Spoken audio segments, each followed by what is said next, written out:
exploration and trials. Adventuring is right up my alley. Try and stop me!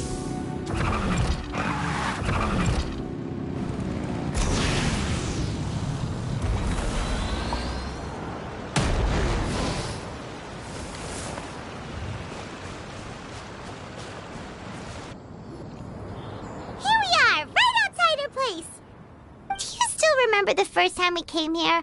We even brought offerings and everything. And when we told her that Rex Lapis had been assassinated, she immediately threatened to squash Liyue Harbor. Paimon thought she'd be impossible to get along with. But now that we've spent some more time together, she's really not like that at all. We probably don't need to bring any offerings now that we've gotten to know her pretty well, right? Still, Paimon's got some snacks around here somewhere, so if she really wants something, we can just use that. Huh? Traveler, did something catch your eye?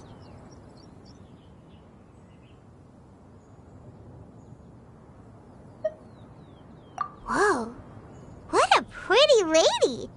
Is she also here to visit Cloud Retainer?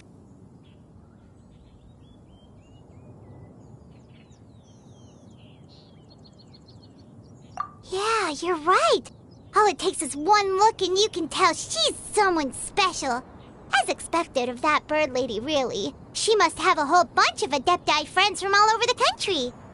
Okay, but if we're both friends of Cloud Retainer, then we're basically friends by association, right? Want to go up to her and say hello?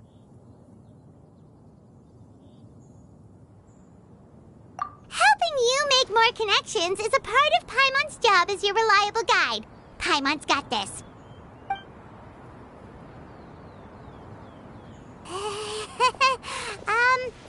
Hello?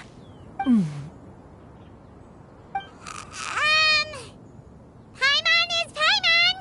And this is the Traveler.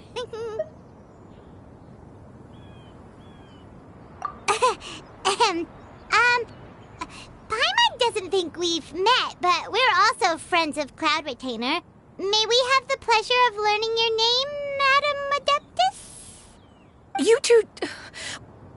What is this tomfoolery? Has this shift in form so clouded your eyes that you no longer recognize one anymore? Wait, you're... Huh? You're the illuminated bird? But you look... human! How did that happen? Oh, donning human form is scarcely any test of one's abilities. As for your confusion, one merely had no reason to indulge such inclinations before. So, you're indulging now because? Well, one has made plans to pay a visit to some disciples at Liyue Harbor. Taking on a human form for such a trip is simply a way to make matters less conspicuous. You? Worrying about keeping a low profile? You're the one who likes to pop up out of nowhere all over the place! In fact, Paimon can think of several examples, like that time when you suddenly appeared on top of a roof without any warning, or...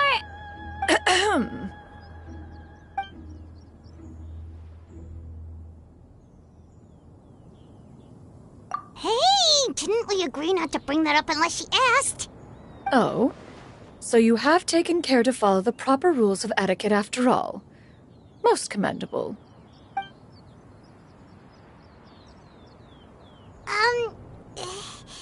Well, this is all Paimon's got. You don't mind, right? One has never found oneself lacking in basic comforts. On the contrary, it is the gesture that one values above all else. So long as you've shown proper respect and consideration, the quantity or quality of the gift is but a trivial matter. That kinda makes Paimon feel a little guilty for trying to keep them for herself. Anyway, where were we before you reminded Paimon about the gifts? Ah, right. So by disciples, you must mean Ganyu and Shenhe. It's also been a while since we last saw them. Maybe we can come too. One planned to extend the invitation even if you had not raised the matter yourself. Shenhe and Ganyu should be quite pleased to see you again. However, one would first inquire as to the reason behind your visit here. You have cause to seek one's company? Yeah, Yeah, we just found ourselves missing you and wanted to see how you were doing. We were hoping you'd tell us one of your stories. Who knew we'd run into your human form while we were at it? Is that so? If there are no urgent matters at hand, then let us make haste for Liyue Harbor. Ganyu is likely still working at Yue High Pavilion, so that shall be our first stop. Sounds great! Then let's all go to Liyue Harbor!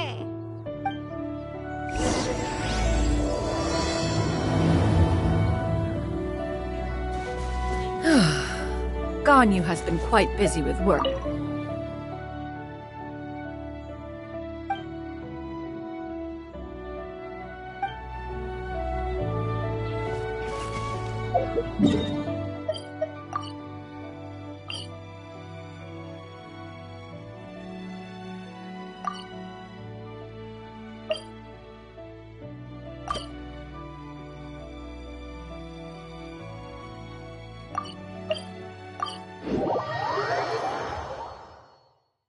Shenoha has also secured employment recently.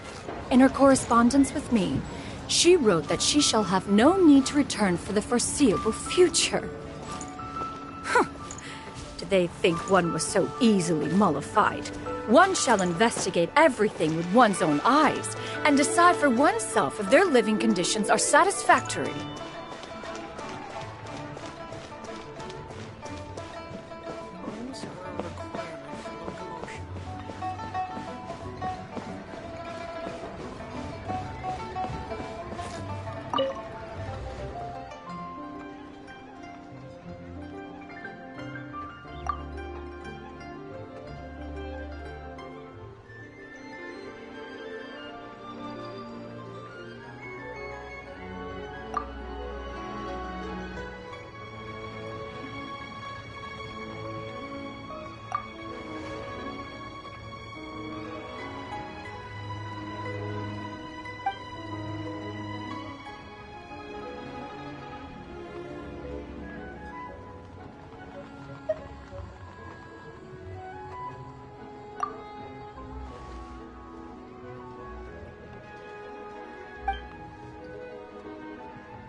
Way High Pavilion! Hey, do you think Ganyu will be shocked to see Cloud Retainer like this? Guess we have no idea if Shenoha and Ganyu have ever seen her in this form before. Wait, where did she go?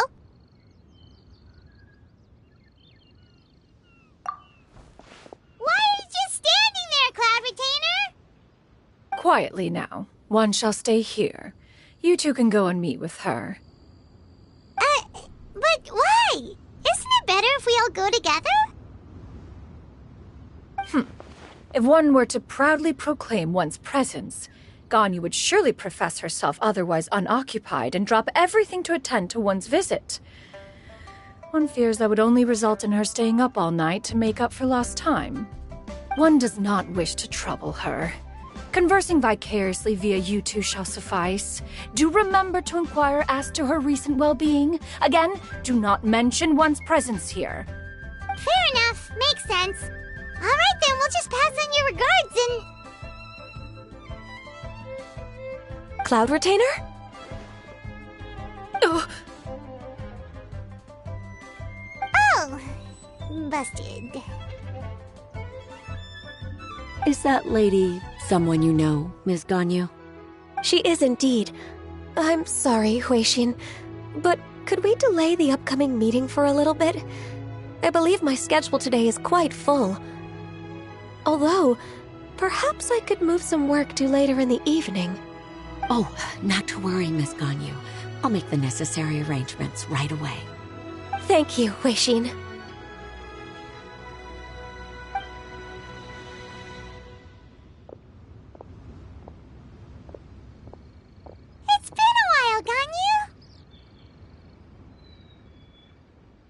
Greetings. What brings you here today? And Cloud Retainer, too. It's been quite some time since I last saw you in this form. You are quite mistaken. One is not acquainted with this Cloud Retainer of whom you speak. One is simply a mere mortal passerby. Huh? Seems she's not buying it.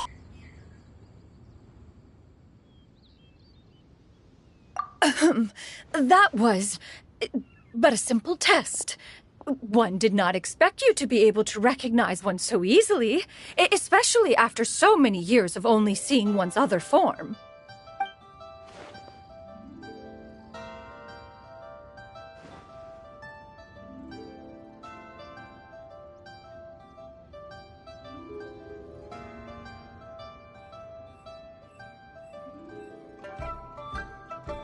But recognizing you is, my responsibility as your disciple.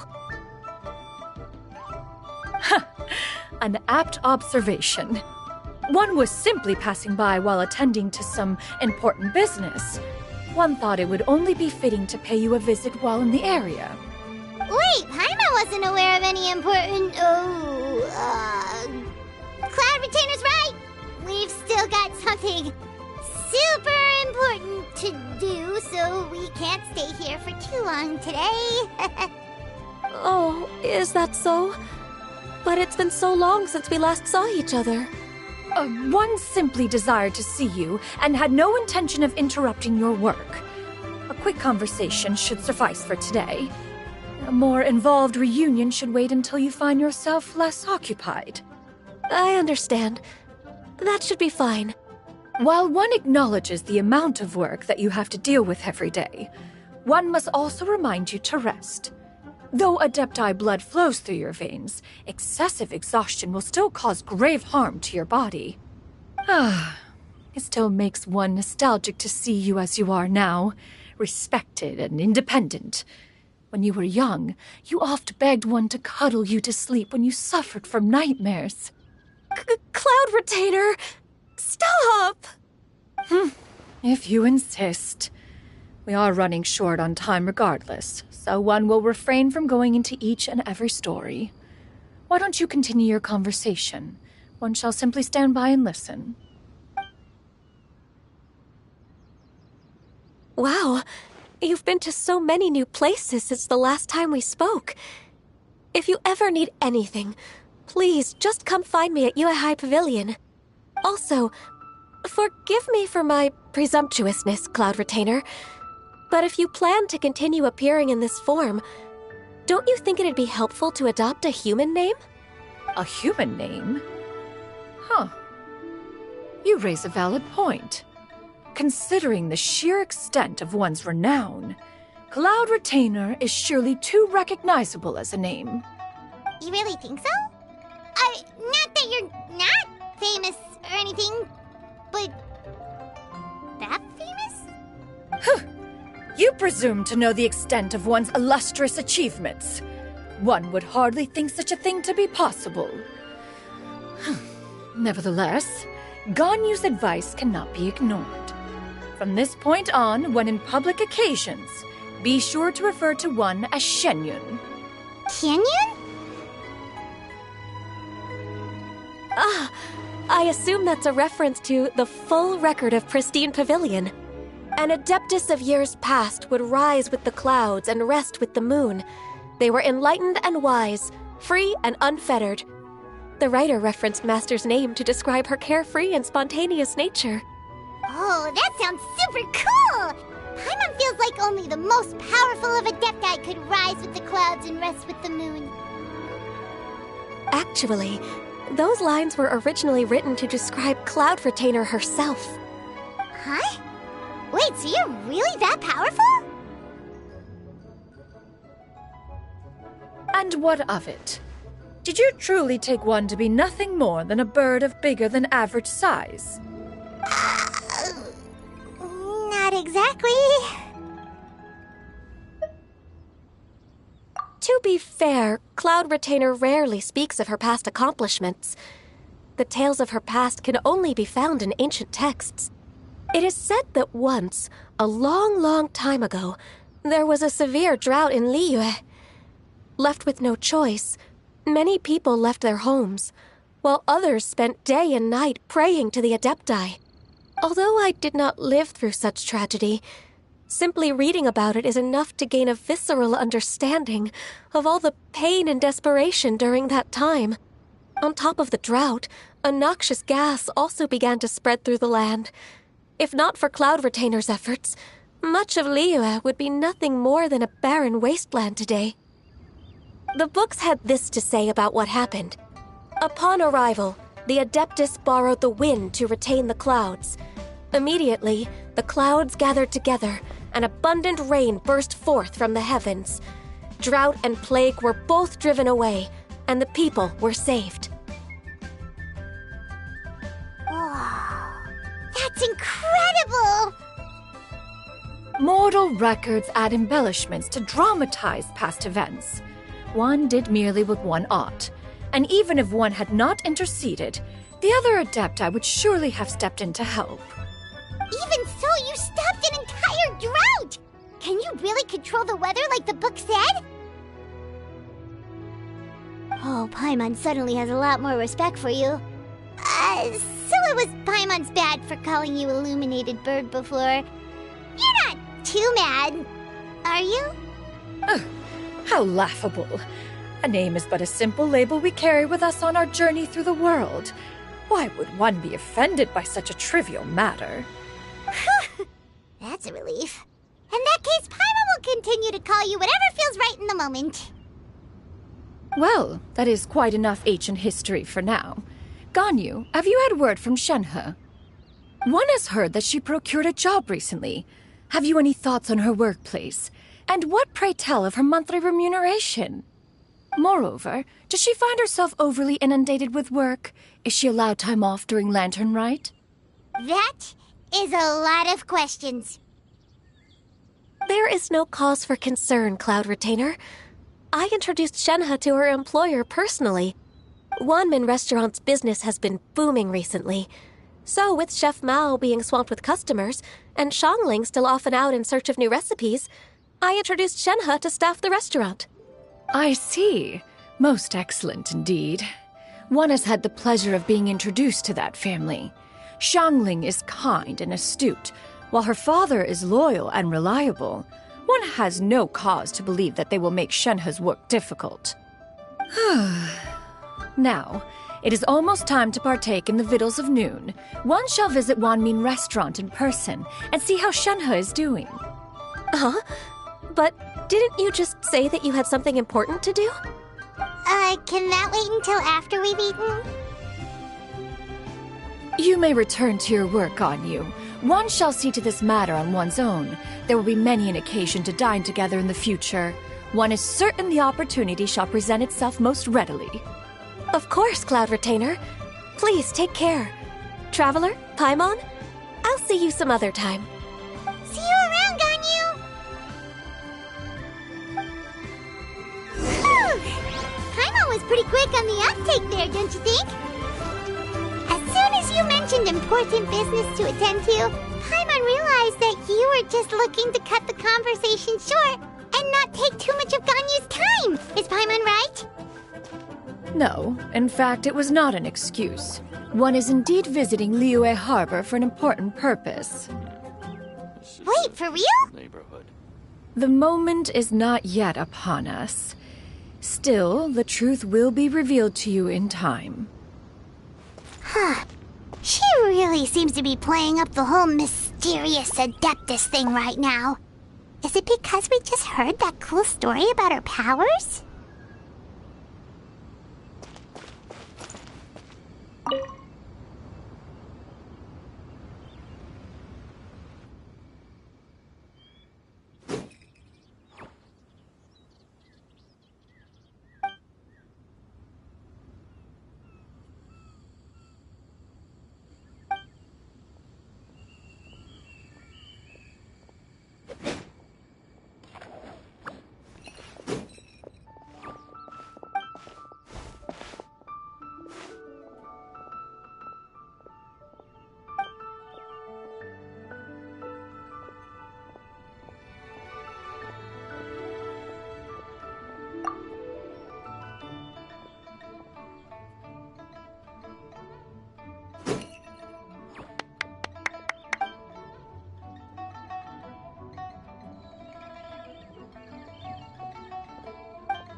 You get what I'm saying, right? Yeah, how can I not? Not even fine food is enough to distract from the presence of a fine lady, huh? Oh, I'm far more interested in getting her details than ordering any dishes. Hey, how about you ask her? You do it. No. I think you should. Wait, she's coming. What can I get for you today? Greetings, miss. I was just wondering if you'd be willing to... What would you like to order? 2 servings of mora meat to go. Good chat. Bye.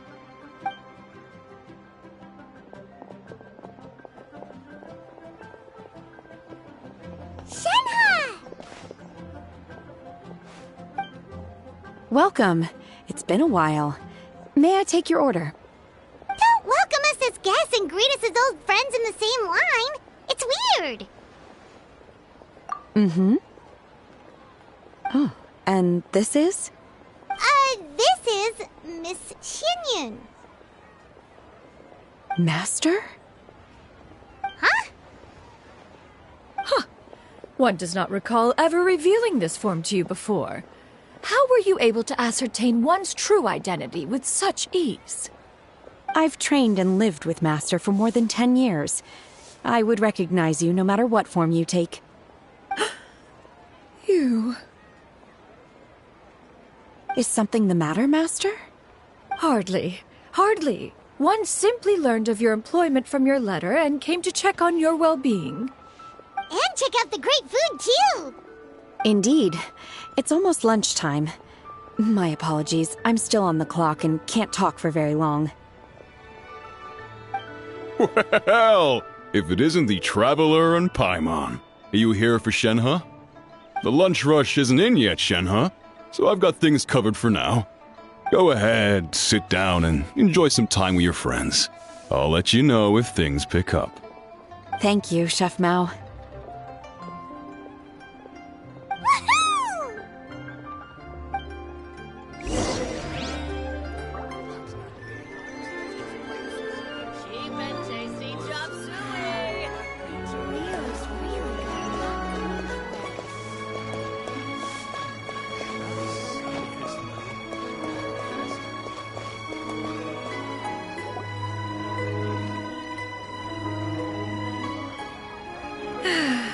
It is just as one expected.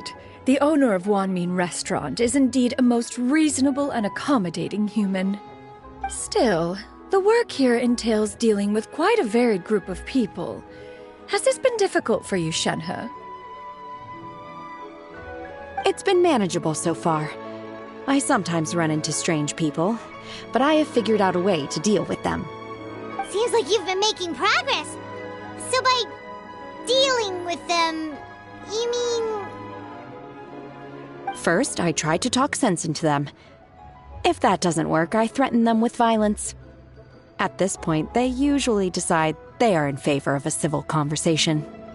Oh, how should Paimon put this? Oh, a sensible plan. One is gladdened to see you integrate so well into human society. And you, Master? How have you been? Simply marvelous. Though Mount Outsong has scarcely enjoyed your presence recently, one has hardly found the pleasure of one's own company to be lacking. I see. Just as expected of Master.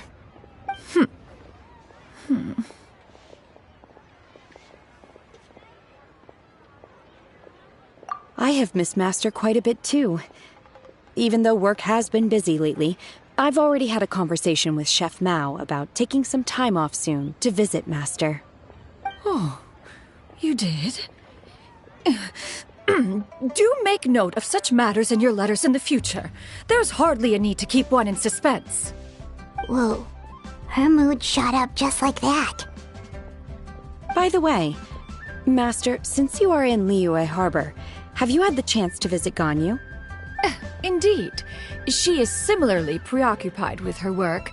There was time only to exchange a few simple pleasantries. Ganyu told us the story of Cloud Retainer's name. It was amazing. We never knew how powerful she was before. I see. In that case, allow me to also share a story about Master's past. Oh? Is that a problem, Master? I believe this to be a good topic of conversation. No, not a problem. One was simply caught off guard. But no matter. Please, proceed. One is most curious to see how much of one's own conversational prowess you possess. Master once participated in a race against Mooncarver. After Mooncarver lost, he insisted that Master's ability to fly gave her a natural edge in such a contest. In response, Master agreed to forego flying in return for being able to use one of her devices in the race. Mooncarver accepted, only to find Master with a brand new device on the day of the contest. Huh. What kind of device was it? It was a mechanical vehicle made out of iron. What was it called again? Oh, an electro-powered bicycle? Oh, you refer to the bicyclical Thunderflashmobile. One spent 49 days conceptualizing and crafting it. It need only be infused with adeptal energy, and it can cover thousands of miles in one day. Oh, it boggles the mind why Mooncarver ever supposed he might best me in a contest of locomotion. Though he sprinted with all his might, he could barely keep up.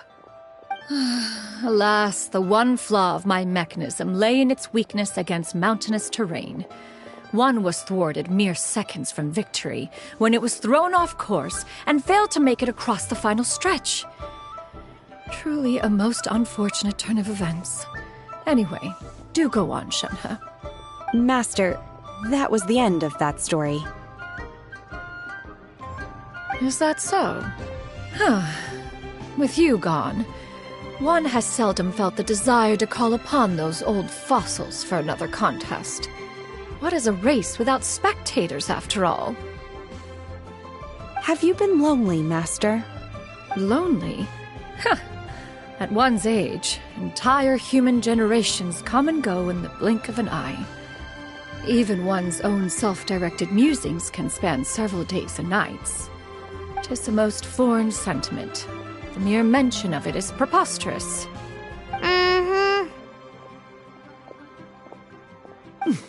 What is the reason for that look upon your face? It's nothing. It's just... Well, Paimon gained a lot of respect for you after listening to that story of you summoning the rain and everything. But all it took was a few words out of your mouth and it's like you're back to being that illuminated bird again. I was just a little bit confused. Which one of the two is the real Cloud Retainer? To me, they are both, Master. One is the Master that's widely revered by the people, while the other is the Master that I respect and adore. Huh. One finds oneself exalted yet again with sweet words of praise and flattery of a most extravagant nature.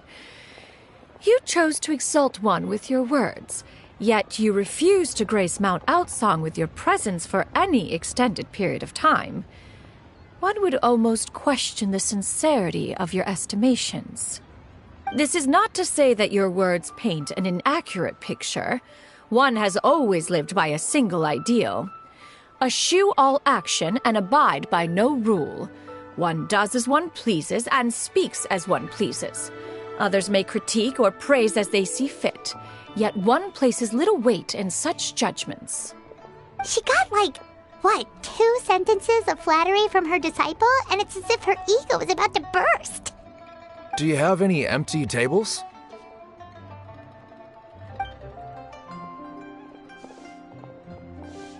Hey there! Could Could we get another fish stew?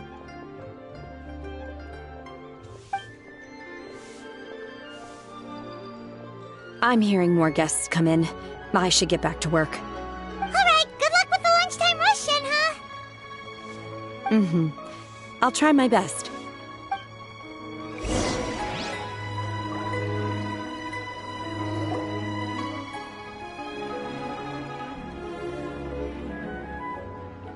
So much yummy food! Paimon's gonna feast!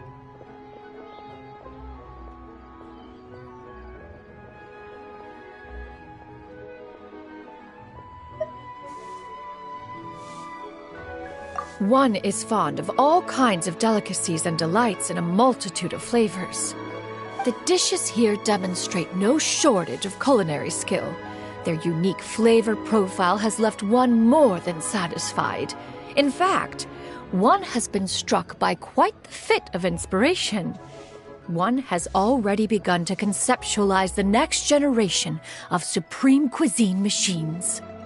Everything's so tasty! A bit too hot at times, but still super tasty. Oh, I'm sorry, miss, but our tables are full.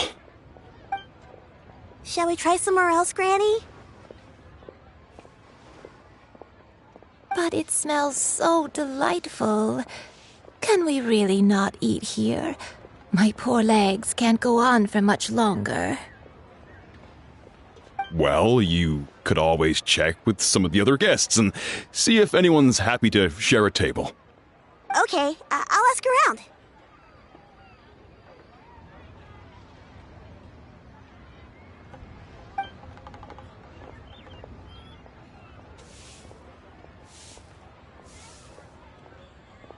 Excuse me. Would you mind letting us share a table with you? There are no empty tables left, so... Ah, well, Paimon doesn't mind. What about you guys?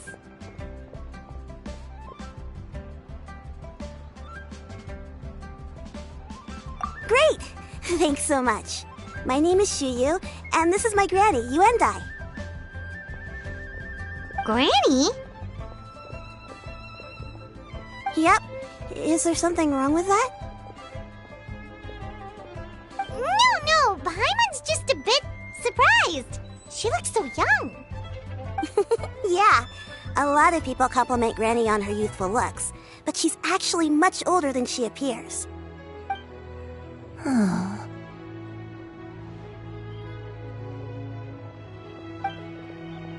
Granny, why don't you take a seat? Come on, it's not polite to stare. Huh. Have we met before? No. 'Tis a fated meeting, then. Please, take a seat. What would you like to eat, Granny? I can order for you. I want braised earthworms. They always pop up out of the ground after a rainstorm. No, not this again. Granny, there's no braised earthworms on the menu. Braised earthworms? Well, that sounds weird. Do people actually eat that? Right, that's what Paimon was thinking too. Need any help? Help? Oh, do you mean with Granny? Thanks, that's nice of you to offer. Granny has pretty bad dementia, so her memory's getting worse all the time. She's always saying things that sound kinda confusing. Actually, her memory's been bad ever since I was little. But it's gotten so bad lately that I even have to remind her who I am every morning. They died young. It's just me and Granny now.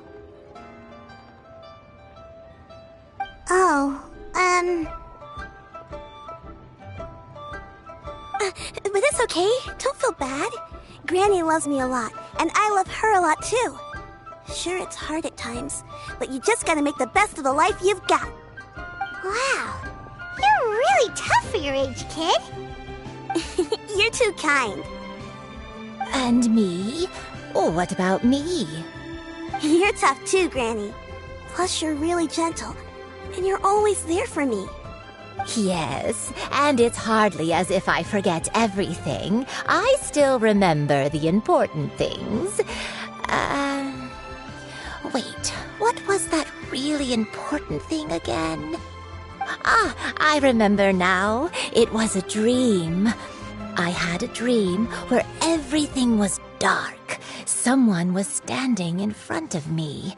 She told me to come and find her, and that once I'd found her, I would be free. Huh? That sounds super important. But how come you've never told me about it before? It was just a dream, so I forgot about it. But I'm in a good mood now, and somehow I remembered it again. You know, I believe I've had this dream a great many times. But just how many times have I had it? Now that I do not remember. Wait, so you have a reoccurring dream where someone's talking to you? That sounds spooky. Oh, does that mean you're possessed?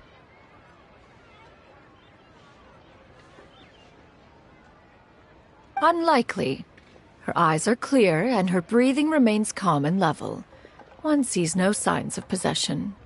Are you sure? Who do you take me for? Is one not an adept? Am I not an expert? Huh, you're right.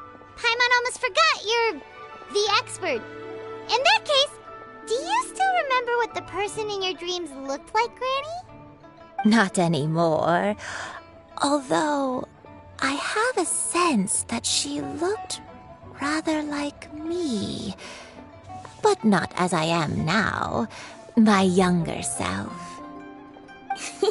A younger version of Granny? This is just getting weirder and weirder. What is going on here? As one said, fate must have brought us together. You may leave the situation to me. Are you sure? So, what are your names? Paimon's Paimon. Just Shenyun is fine. Thank you all so much for offering to help. But first, I'm sorry for asking, but, how do you want us to pay you back? Oh, we don't need any payment for this.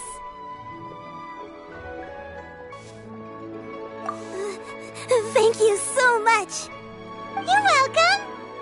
But Miss Shenyun, what exactly can we do to help out this Granny? All we have to go off is that dream. Where do we start? That is elementary. Since her dreams portray her younger self, then we shall retrace the steps of her youth. Once we have revisited those places, her memories will likely return. Sounds like a plan. So, Granny, do you remember which places you went to when you were young? Why, of course I do. The heavens above, the earth below, the wispy clouds, and the emerald mountain streams. Okay, taking that as a no. I might have an idea. Once, when I was really little, my dad told me the Granny used to be a martial artist heroine who saved loads of people from a disaster.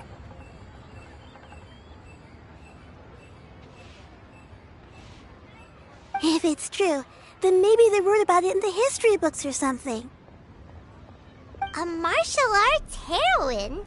Oh, Shinjo knows tons about Liyue's chivalric traditions. If anyone knows about the heroes of the past, it's him.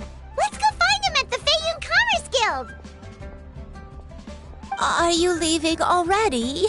But I'm still hungry. I'll go order some food, Granny. If there's nothing on the menu you especially want, I'll just get a few different things. It seems we must part ways for now. The Traveler and Paimon are bound for the Feiyun Commerce Guild, while Yuendai and Shuyu shall remain here and partake of their lunch. As for myself, I have matters to discuss with Streetward Rambler. Streetward Rambler? Oh, you mean Madame Ping! Precisely. Let us meet at Yujing Terrace once you are ready.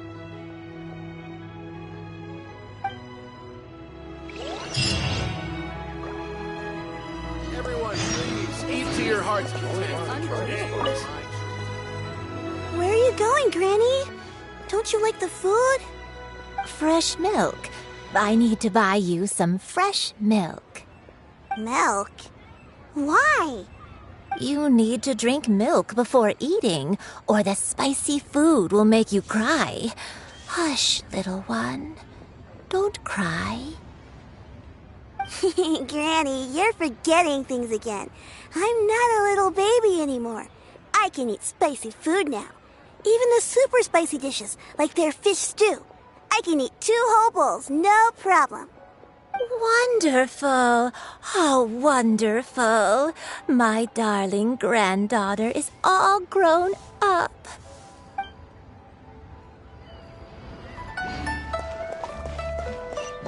Cheap and tasty chop suey!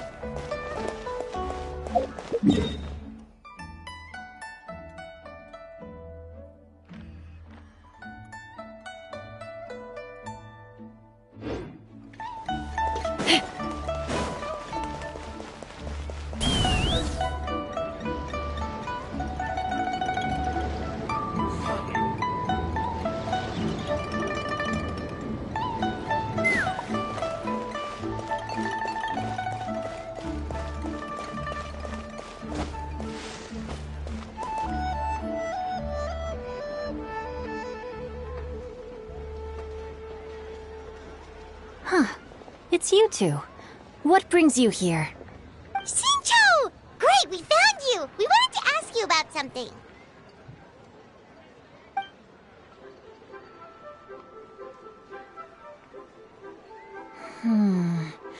That's not a whole lot of information to go off of. I don't know if I can say for sure. I can't pinpoint her identity from your description alone, but considering her age, I am reminded of a nameless heroine who's been featured in various chivalric novels. Nameless heroine? That's right. The novels often speak of a great drought from 50 years ago. As the people suffered, a nameless heroine appeared and began to clear away evil spirits and bandit camps. The people idolized her, but never learned her name. All they knew was that she always acted alone. Later, though, she supposedly fell in love with a similarly noble-minded exorcist from Mount Tianheng. They were well matched in more ways than one, often fighting together as a fearsome duo of otherworldly strength. After the drought ended, the heroine and the exorcist left the public eye and began living a reclusive life in the mountains. All that remained were tales of her incredible accomplishments. The way this nameless heroine faded from fame into obscurity later in life is not too dissimilar from Miss Yuendai. I hope that's somewhat helpful. Thanks a lot, Xingqiu. We knew it'd be worth talking to you. It's nothing at all. Just something I came across while reading. I did do a bit of extra research on her story, but it was just out of personal curiosity. Well, Paimon still thinks that's super cool. Oh, wait, Xingqiu, if you've read up on her, do you know of any places often associated with her? Let me think. In the novels, the nameless heroine always appeared near one of 3 places. Wangshu Inn, the area just north of Jueyun Karst, and Qingyun Peak. Perhaps the real-life heroine who inspired the character was also often seen near those 3 places. That would explain why those locations appear in the various novels written about her.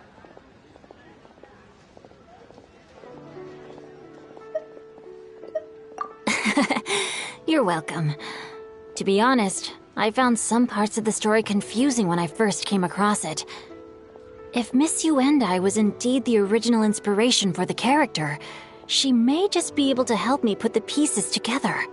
It's rare for a chivalric hero to fade into obscurity during their lifetime, even after retiring from the public eye. But no one ever saw or heard from the nameless heroine again.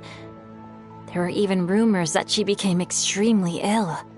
I've never understood why someone would go to such lengths to erase themselves from public memory. It's almost as if she was trying to hide from something. There's probably far more to the story than what's been written. We'll be sure to tell you if we manage to uncover the truth. That's a deal. Perhaps, behind the truth of it all, there lies a story more fantastical than any work of fiction.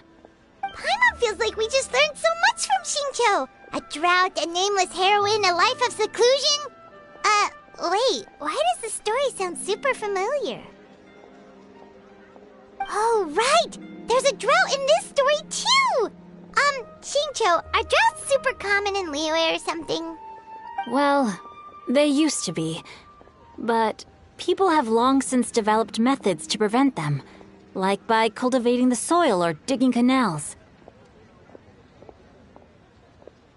So while droughts do happen from time to time, they are rarely regarded as true disasters. The drought 50 years ago is probably one of the worst we've had in the last several centuries. The crops withered, the streams ran dry, and the monsters in the mountains became rabid and agitated. Countless caravans were attacked, and people who lost their homes came together to form bandit groups. What started as a natural disaster soon became a human tragedy as well. That sounds awful. Yeah, and that's exactly why the nameless heroine was so beloved.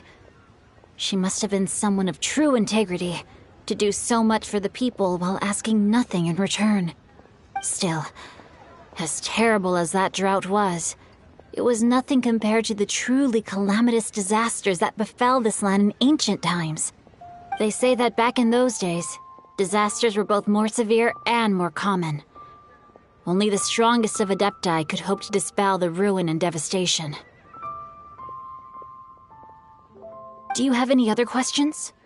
We're good for now. We're just going to head back and meet up with Miss Xianyan and the others again. Paimon hopes that Granny Yuendai will be able to remember more of her past. She used to be a great hero who saved many people. So sad that she can't recall any of it. Anyway, we'll be off now. See you some other time, Xingqiu. Thank you so much for your help. It's no problem at all. Safe travels.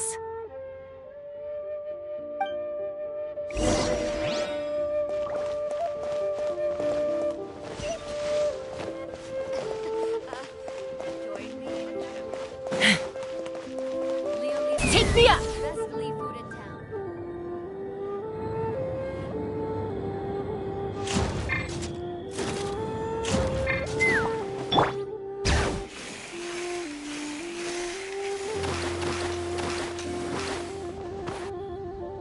I have recorded the tune that you requested. I hope it will be of help to you. Oh, thank you. Straight word, Ping. What has amused you so? Oh, it's no serious matter. I was just reminiscing about the last time I saw you in this form.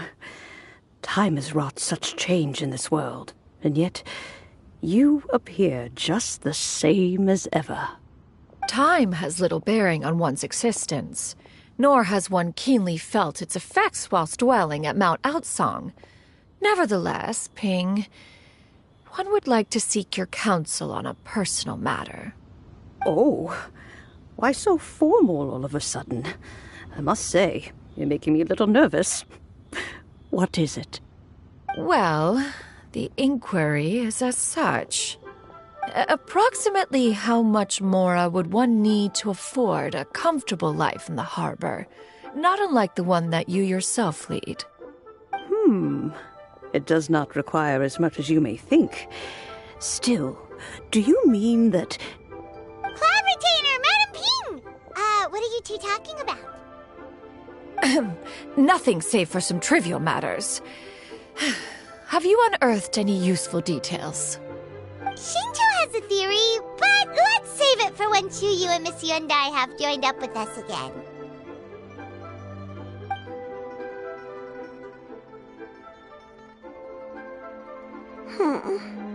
Do not be troubled, young lady. Here, have some tea. Thank you so much. What do you think, Chuyu? Does it match up with what you know of your granny? According to the story, the nameless heroine eventually fell in love with an exorcist from Mount Tianheng. Maybe That's my grandpa. I don't have many memories of him, but there was this one time I found a box in our attic full of a bunch of weird sigils. I think so too. Granny might remember something once she's returned to a familiar place. What marvelous tea. I can taste the dew's sweetness in this cup. It's as if I was taking a stroll in the mountains, thoroughly one with nature and at peace. Is that so? Then please drink as much as you like. There's no need to hurry. At our age, it's always nice to slow down and take the time to appreciate pleasant conversation among friends. Thank you.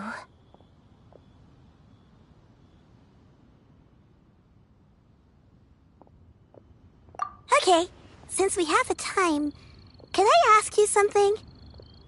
Sure thing. What would you like to know? I have a secret I want to tell you. Let's go talk over there.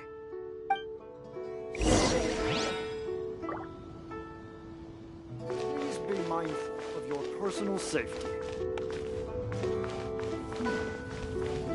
You can taste the sweetness of the dew? It's just a feeling. The sensation of stepping out into the mountains on a cool morning, gazing upon the small droplets of water hanging from the leaves, and feeling the sweet stream of water soothe a parched throat with every swallow. It's a sense of calm and serenity, one that stretches on and on until days become weeks, weeks become years.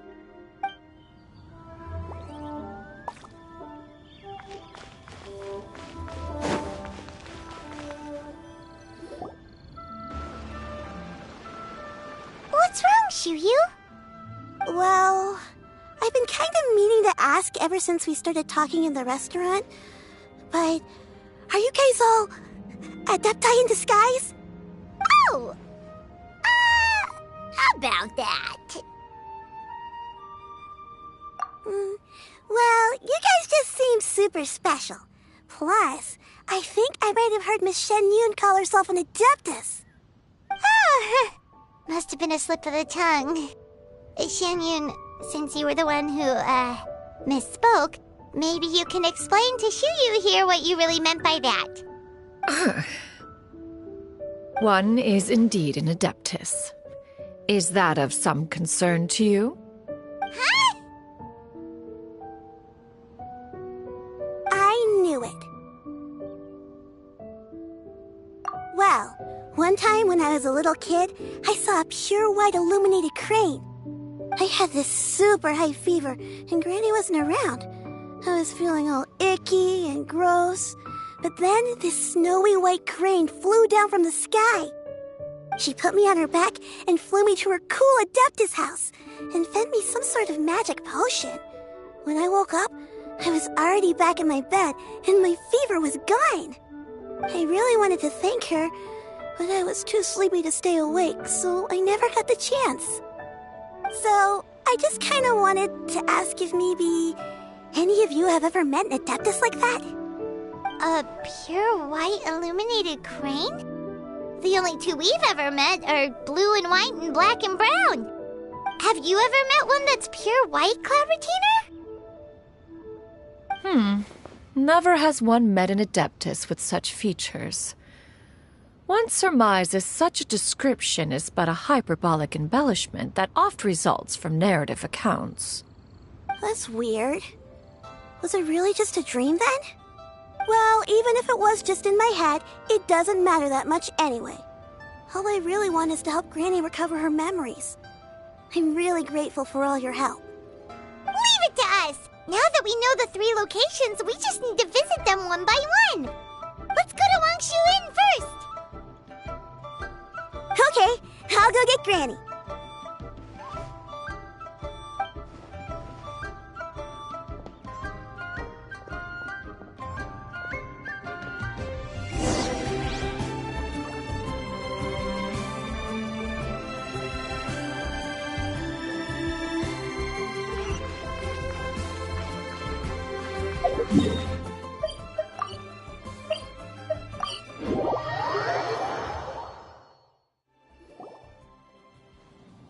Wangshu Inn.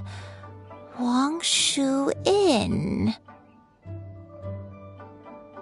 Do you remember this place, Granny? Yes. The fish here is very delicious, and if you look out into the distance, you can always spot a bird that's been left behind by its flock. I believe I used to have a room here. It had a window. Yes, I spent a lot of time looking out that window. Which room was it again? Let me look. I'll come with.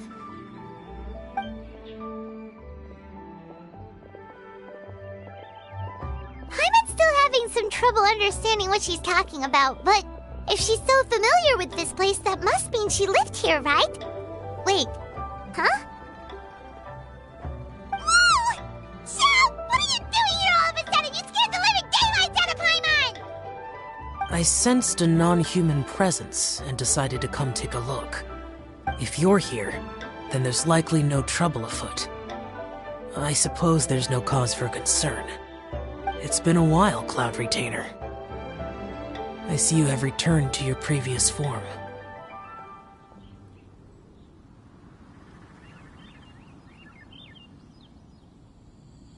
I have indeed.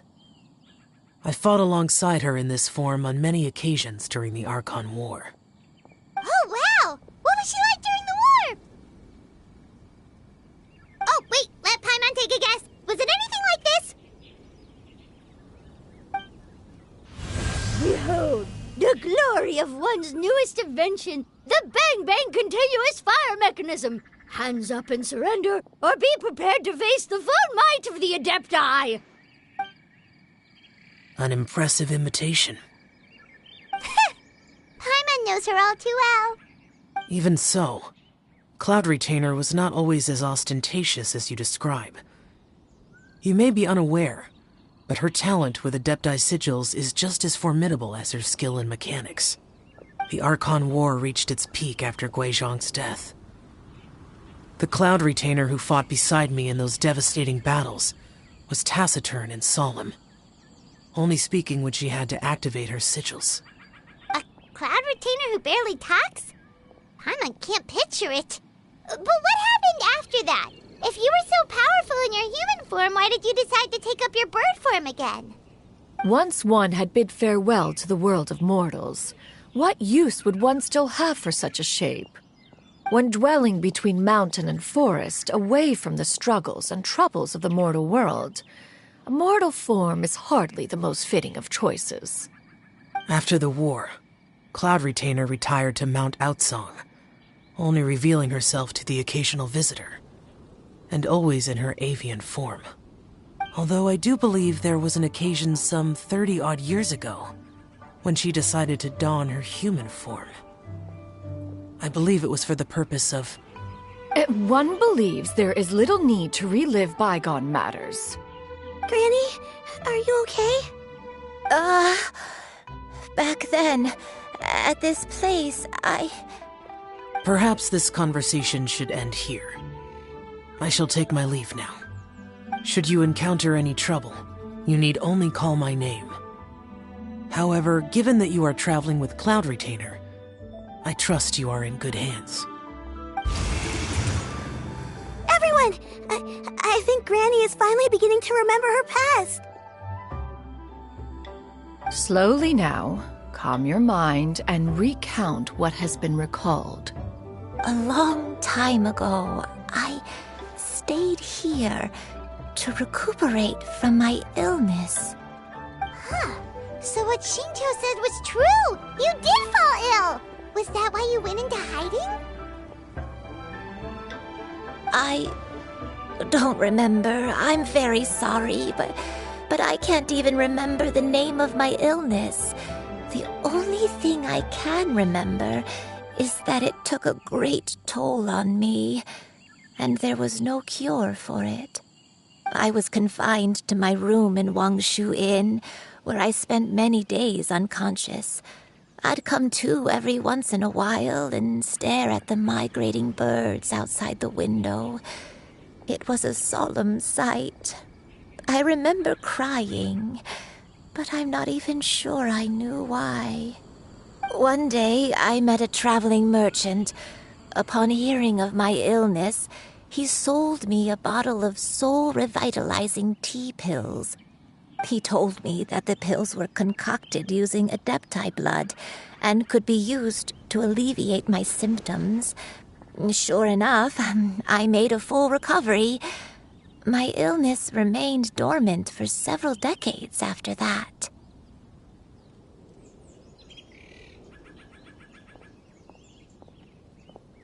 Wait, but if your illness remained dormant for several decades, are you saying that what you're going through now is just a relapse of what happened all those years ago?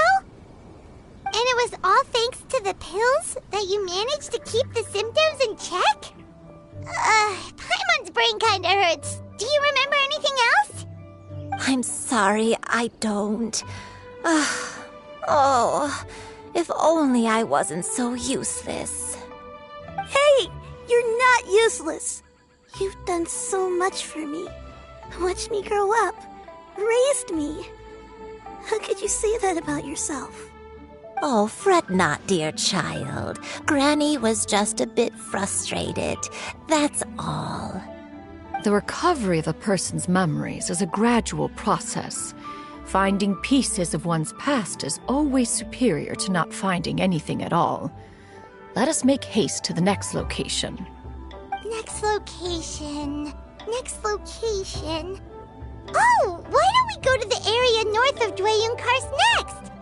There isn't really a landmark there, so where should we start? Oh, Paimon's got it. Let's check out the houses in the area first.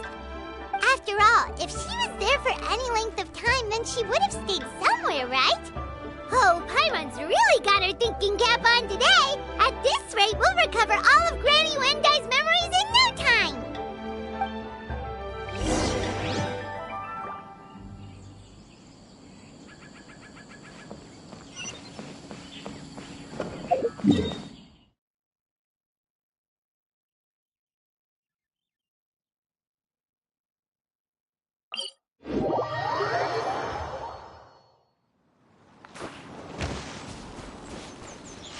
Bring it!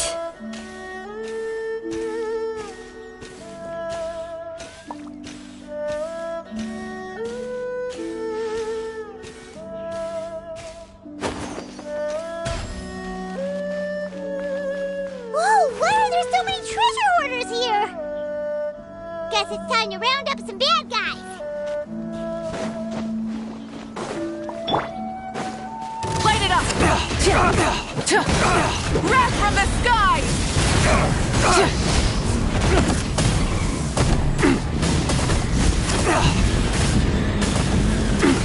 Incinerate!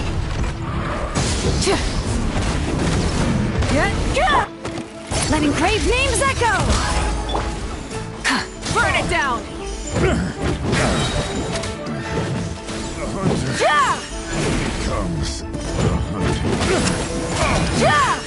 The hunter becomes the hunter. Do you remember anything about this place, Granny Wendai?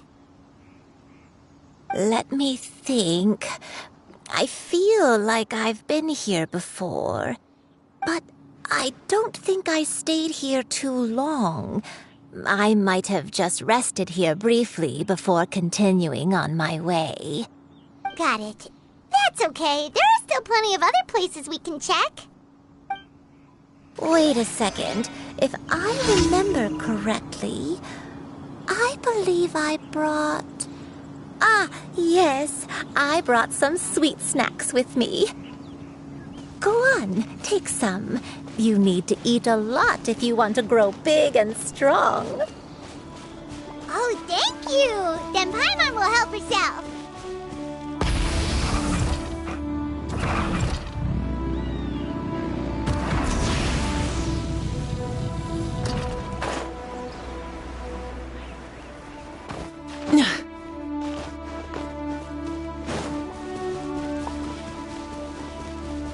Full throttle!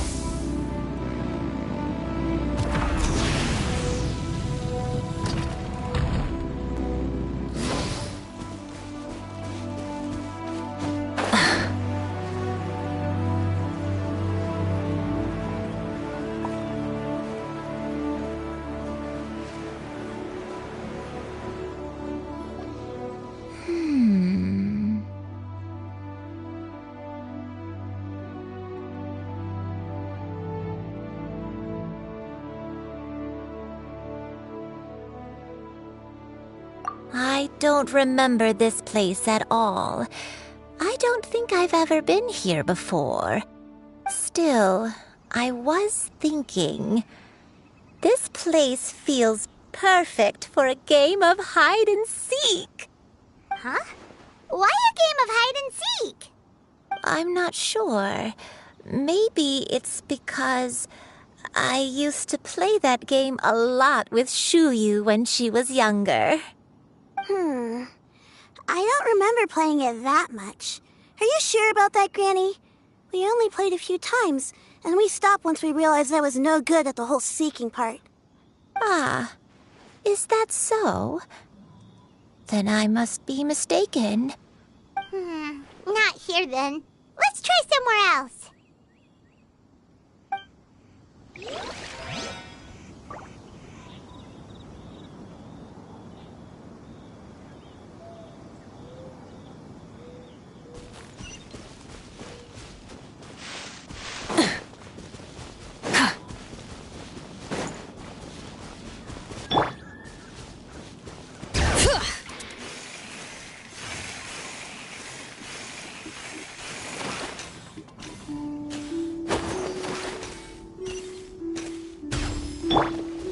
Light it up!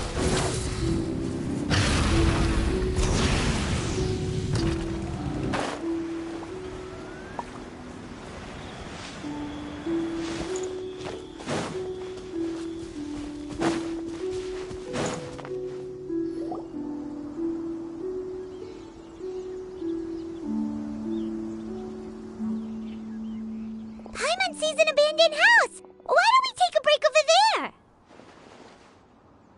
This place. It's...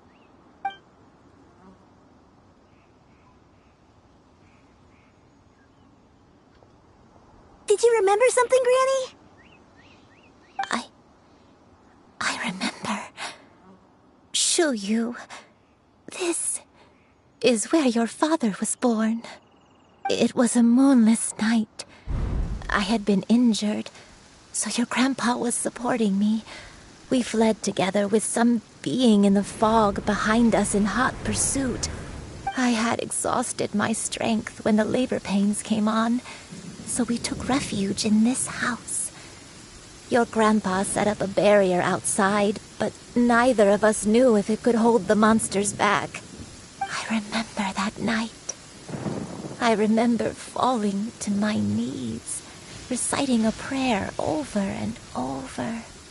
I alone am the source of this sin. Punish me as you wish for forsaking my oath, but spare my innocent child. Sin? Oath? Did you do something wrong? I don't know. I don't remember. I only remember praying in the darkness with all my strength until the sun finally rose again and the fog cleared out.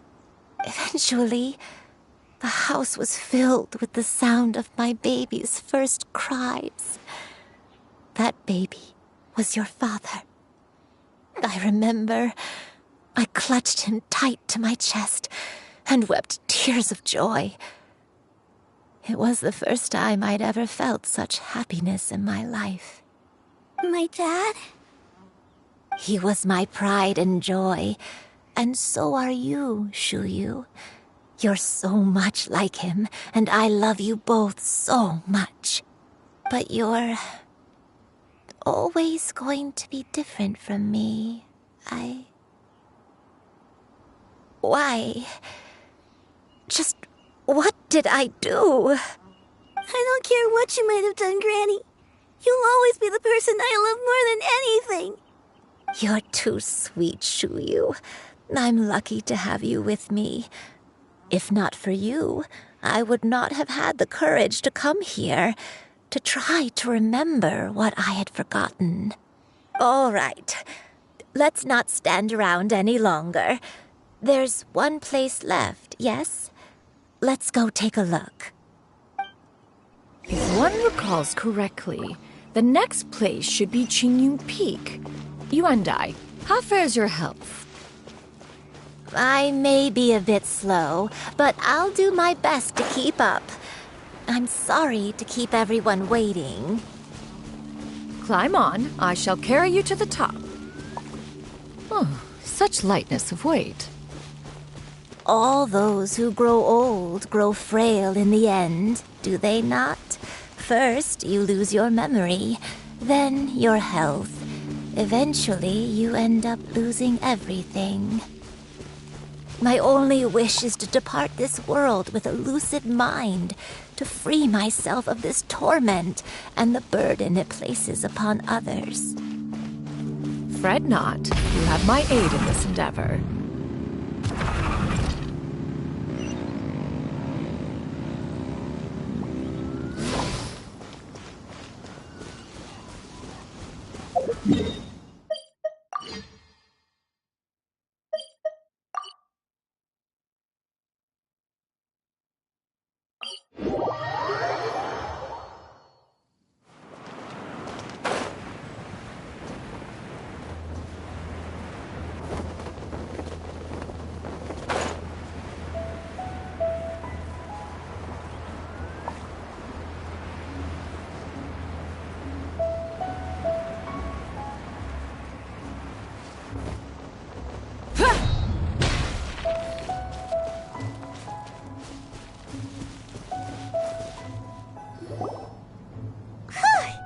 We're finally here. Does this place feel familiar to you, Granny One Day? Let me see.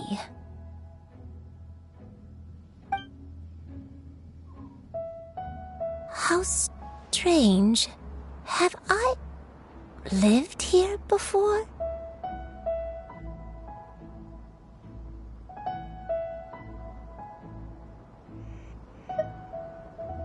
When we were at Wangshu Inn and the abandoned house earlier, though I couldn't remember everything, I still felt a sense of familiarity. I could easily picture myself in those places. But here, I don't have that feeling. Perhaps I did come here in the past, but it just didn't leave a strong impression on me. But did the stories get it wrong then? Yeah, that's true. But they're also the only thing we have to go off of. Paimon was hoping this place would jog Granny Uendai's memory just like the others. I'm sorry to disappoint you too. It's all right. We're not going to give up yet. We'll figure something else out. Just you wait. Thank you. If only I could remember. Huh? That way. What's that mountain? Oh, let Paimon look! Huh? Isn't that Mount Aotsang? Looks like we've come full circle. Mount Aotsang. Mount Aotsang. Granny, are you okay? Don't push yourself, Granny. It's okay if you can't remember. You shouldn't do something that makes you sad. Mount Aotsang, What am I really? Mount Aotsang holds some familiarity to you? It does, but I can't go back. Are you feeling unwell?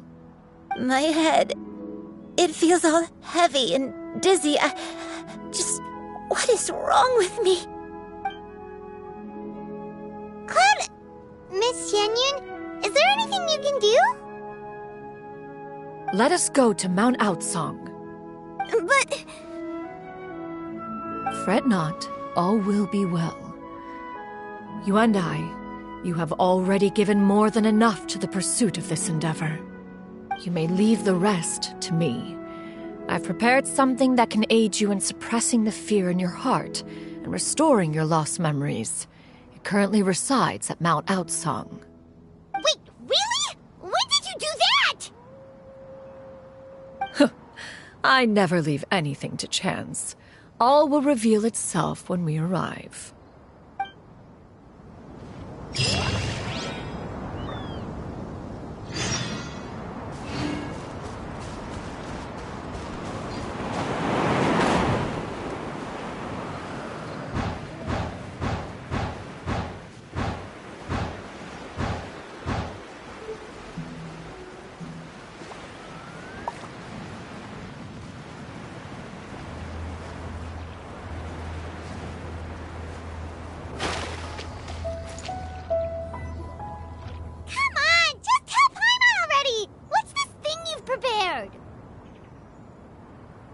Here, this is it.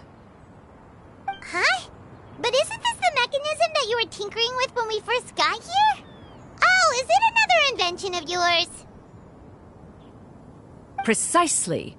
A recent one at that. I am most pleased with the result.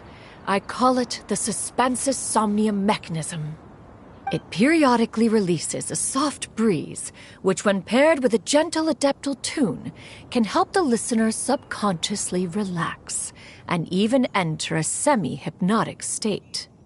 Soothing agitation and anxiety, relieving exhaustion and insomnia, its potential uses are numerous indeed. And of course, it can also aid in the recovery of lost memories. Whoa, what a cool gadget! But if you had it all along, why did you keep it to yourself until just now? We could have come to Mount Outsong right off the bat and saved time on a lot of floating. How preposterous. Had Yuendai not recalled much of her past through her own efforts, the device would have nothing to draw upon. We Adepti can only help those who first resolve to help themselves. Had she lacked such determination and strength of character, one would have little to offer in way of assistance. Paimon thinks she gets it now. Hey, what's that other thing? As previously mentioned, a gentle adeptal tune is required to take full advantage of the mechanism. One secured such a tune from Streetward Rambler. Only with her melodies can the mechanism reach its peak power. Whoa, Paimon can feel what you mean. Paimon's body feels light as a feather. It's as if she's lying down on a warm patch of grass after a super satisfying meal. And you, Yuendai, is the mechanism helping you to relax? It appears she has already succumbed to the depths of reverie. Come, join one on this side. We shall give her some time to herself.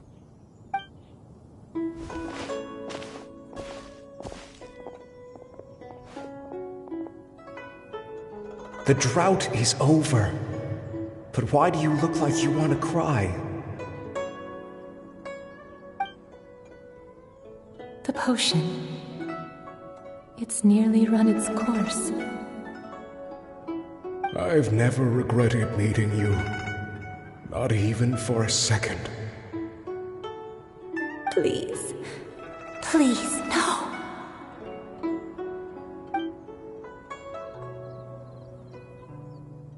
Have you forgotten? This is the world you left behind.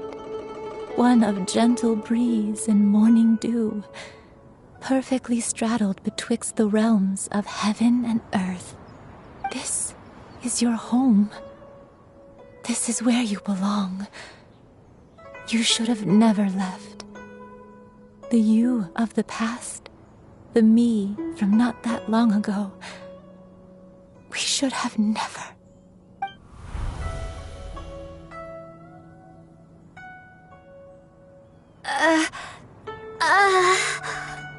So that is the truth. No wonder this place is so familiar. Granny!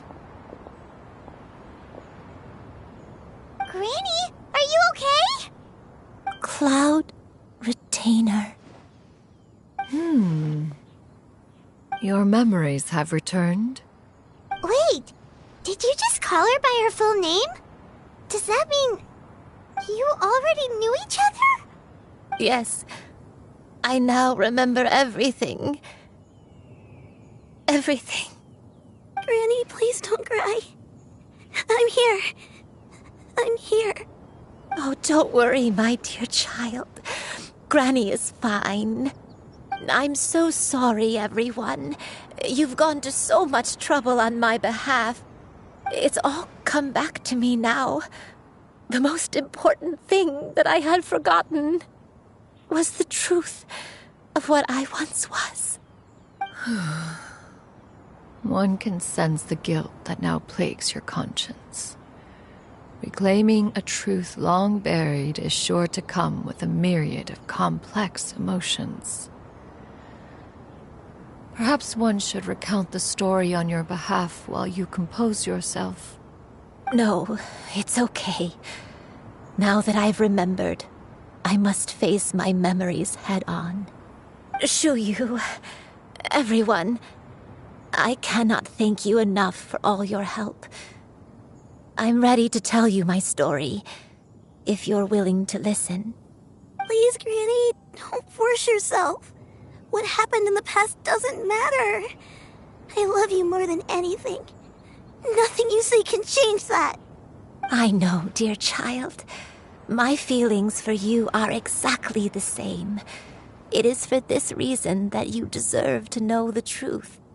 Some time ago, I made a terrible mistake. One for which I could never atone. Is this the sin that you mentioned in Jueyun Karst? What happened? I am, in truth, not a human being. My real form, one that I held for centuries, was that of a wild crane. I spent many, many years living on Mount Aocang, bathing in the soft breeze and drinking the sweet dew of the mountains. At some point, I somehow gained wisdom and sentience. The Lord of the Mountain, Cloud Retainer, became aware of my existence and began to share many stories with me. She even passed on the secret of cultivation to me. Though she never took me on as a formal disciple, I always saw her as my master. Whenever she took out her tools to work on mechanisms or new inventions, I would also stand next to her and watch. I even contemplated completing my training and becoming an adeptus in my own right. I followed her teachings, and time gradually passed us by. Until that fateful day 50 years ago. 50 years ago?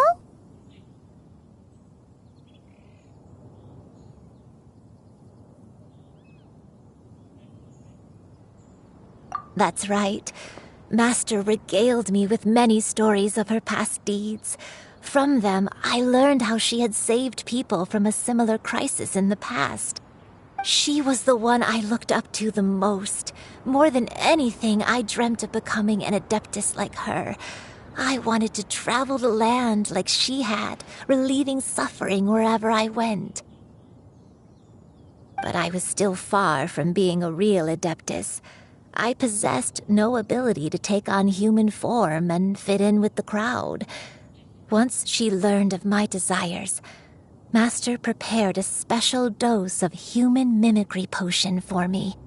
She warned me that the potion's effects would only last 10 years, and if I were to fail to return to my original form at the end of that time, I would forever forget my past as a crane and become something neither human, beast, nor adeptus. Oh no. So that was the source of your dementia all along.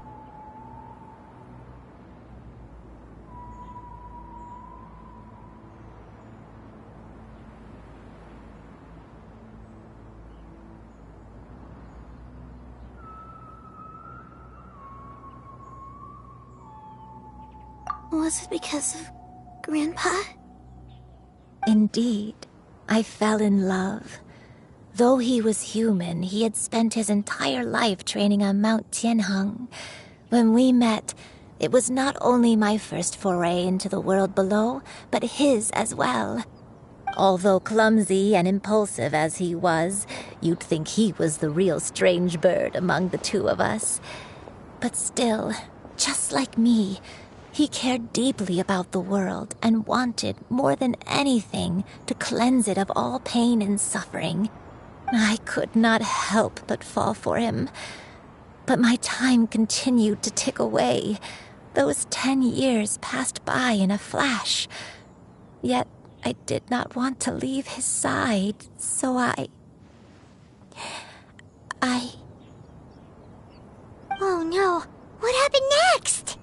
I committed an offense. I wanted to stay with him, even if it meant living a life full of pain and suffering, even if it meant that I would eventually turn into a monstrosity. I knew I had betrayed Master's hopes, but I was too ashamed to face her. So I wrote her a long letter instead and asked someone to leave it outside her abode. I was convinced that she would not support my decision, and I lacked the courage to speak to her face to face. In my shame, I fled and tried to hide from the world, such that no one would be able to find me again.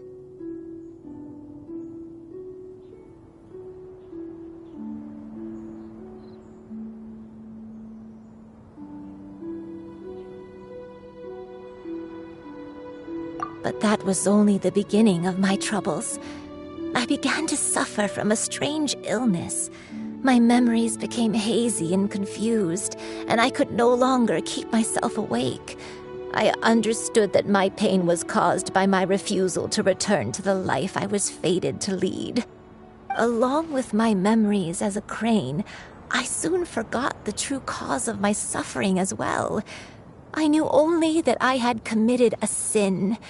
All I could do was pray for forgiveness, even if I had long forgotten what needed to be forgiven. Looking back, I was beyond lucky to have come across that traveling merchant at Wangshu Inn. It was such a fortunate coincidence that we were there at the same time. If it weren't for those soul-revitalizing tea pills, I probably would have... Granny, what's wrong? Coincidence? Why did I ever think it was a coincidence? Tea pills concocted using the blood of an adeptus? No, it couldn't be. Master, don't tell me. Back then, that merchant was actually... Human custom would dictate the conferral of gifts to be in order when one's progeny is wedded, would it not? Consider the pills a symbol of one's best wishes. So when I tried to conceal my name and mistakes from the world and hide myself away in perpetuity, the only person I managed to deceive was myself. You knew where I was all along. One still remembers when you were but a fledgling. You possessed a certain fondness for a particular game. You would hide yourself among a group of wild cranes and ask one to pick you out from among the flock. One found you with such ease every time. 'Tis a truth most evident. One always recognizes one's own, no matter what form they may take. Wait! Paimon's confused! So, Cloud Retainer, you found Yuendai again? But how? When? And what happened after that? Perhaps it is now time for one to recount the rest of the tale.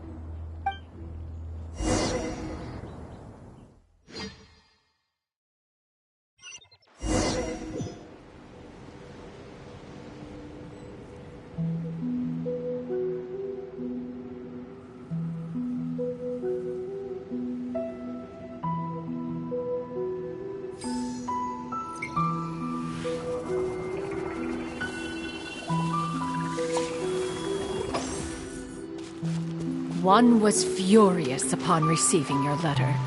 Seized with anger, one set out to bring you to your senses.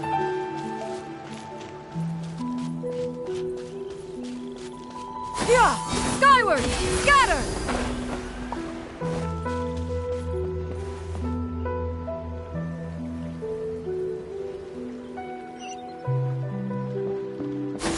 Skyward!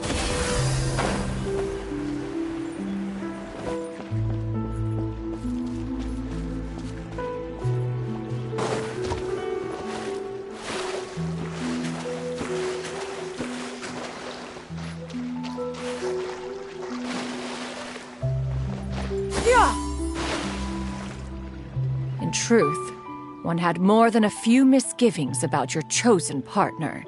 As an exorcist, his talent was lacking, one could hardly say his skill with sigils was any better. But soon, one came to appreciate the devotion he bestowed upon you during your illness. He never uttered a complaint and rarely left your side.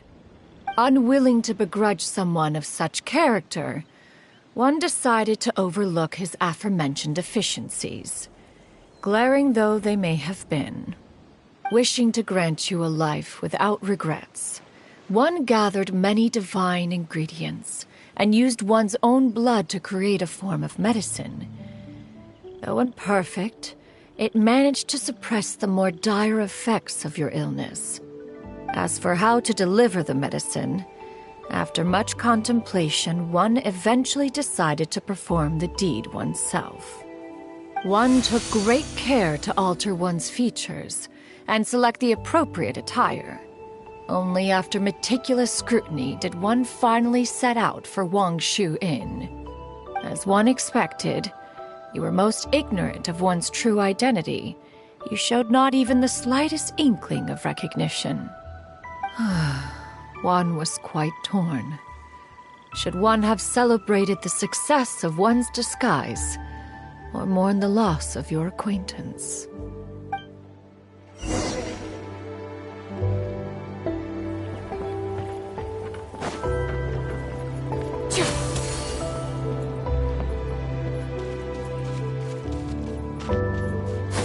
Skyward! Yeah!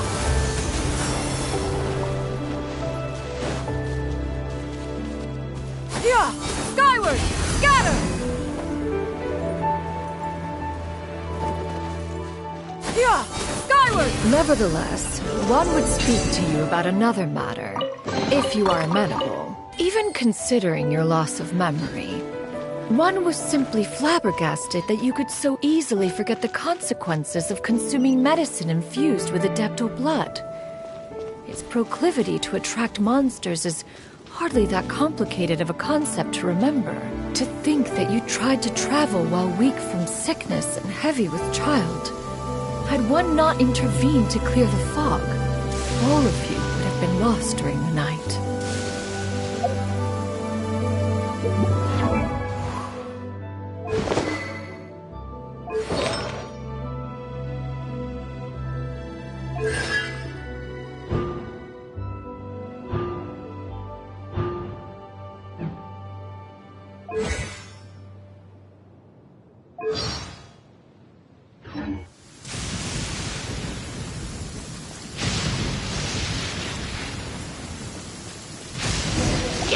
Yeah!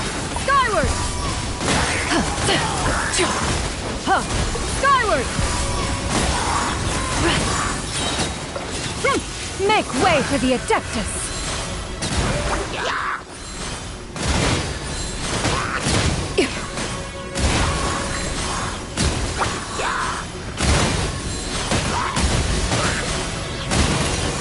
Scatter! Stray clouds converge!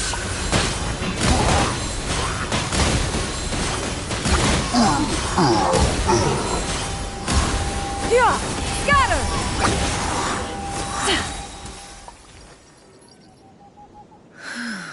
Those monsters would hardly have pursued you with such ferocity without sufficient incentive. They were likely incited by the presence of godly remains.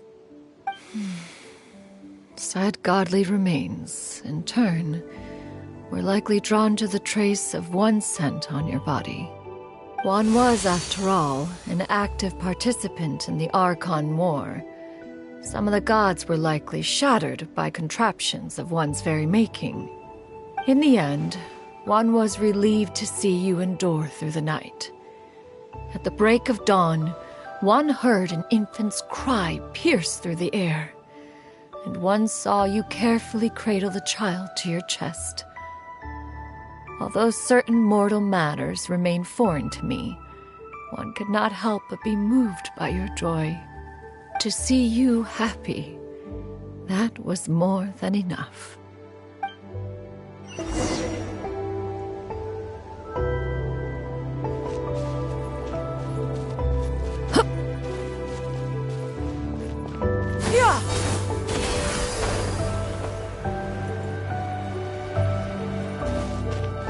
Now you should have a complete understanding of the events. Wait! But if that's true, then the crane who took care of me when I was sick must also be... Ah, one had almost neglected to recount the absurdities of that tale. Hit!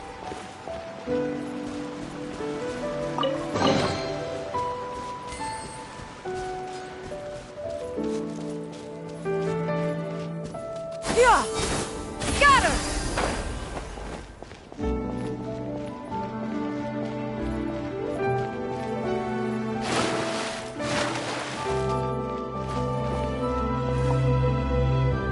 Just as Yuendai troubled one with her antics, so did you give one many a headache. Upon finding you burning with fever, one made plans to bring you back to one's abode for treatment. However, upon seeing one's form, you began to cry, refusing to get on one's back. When one asked you why, apparently you believed that one could not possibly be a true Adeptus, because all illuminated cranes are white from tip to toe. One had no choice but to apply powder to one's body to conceal the variegated nature of one's appearance. You became more than amenable enough when one stood before you devoid of any other coloring. It bears mentioning, however, that as a crane, Yuendai was nearly entirely pure white in color. Though you had never encountered her in that form, you still recognize the essence of her being. Perhaps fate brought you two together in more ways than one.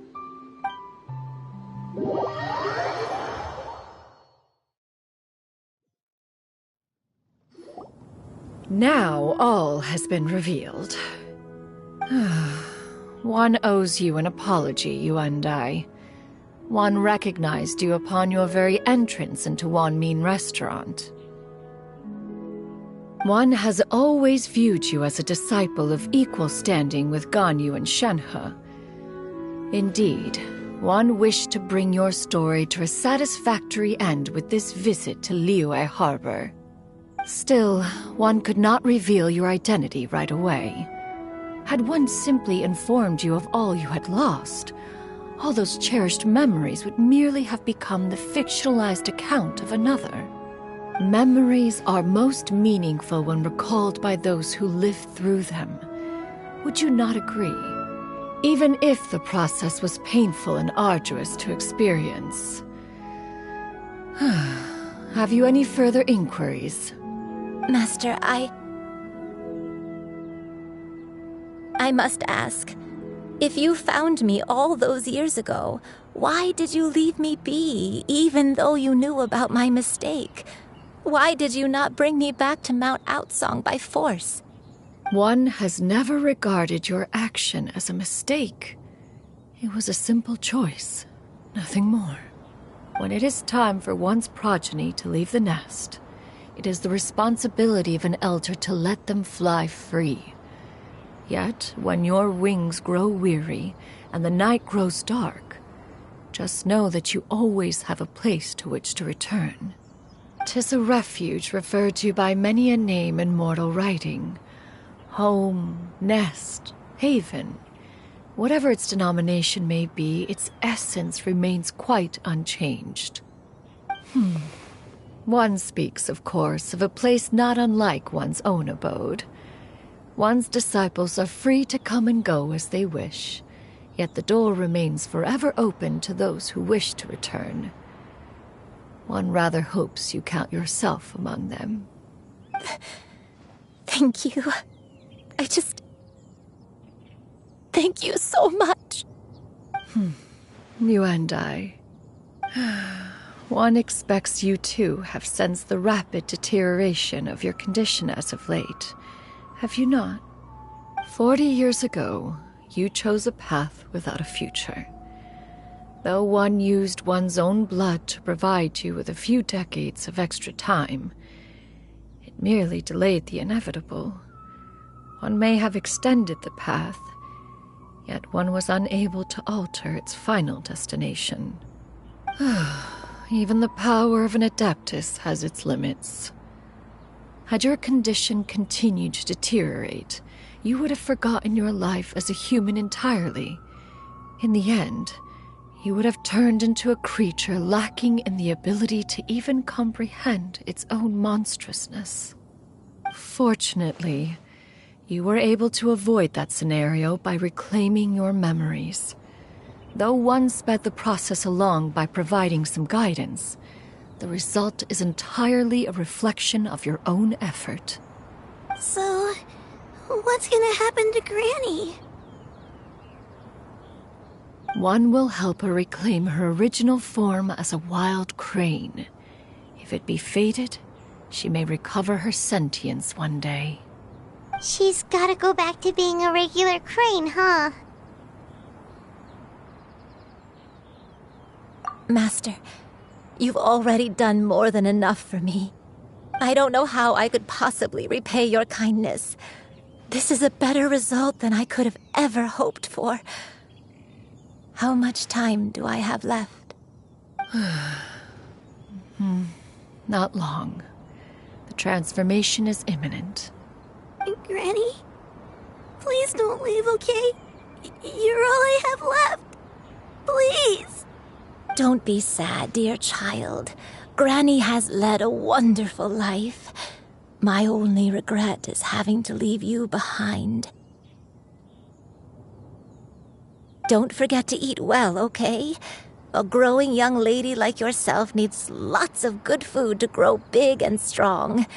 Promise Granny you'll take good care of yourself when I'm gone. I promise, Granny. I'll do whatever you say. Good girl. Good girl. Don't worry.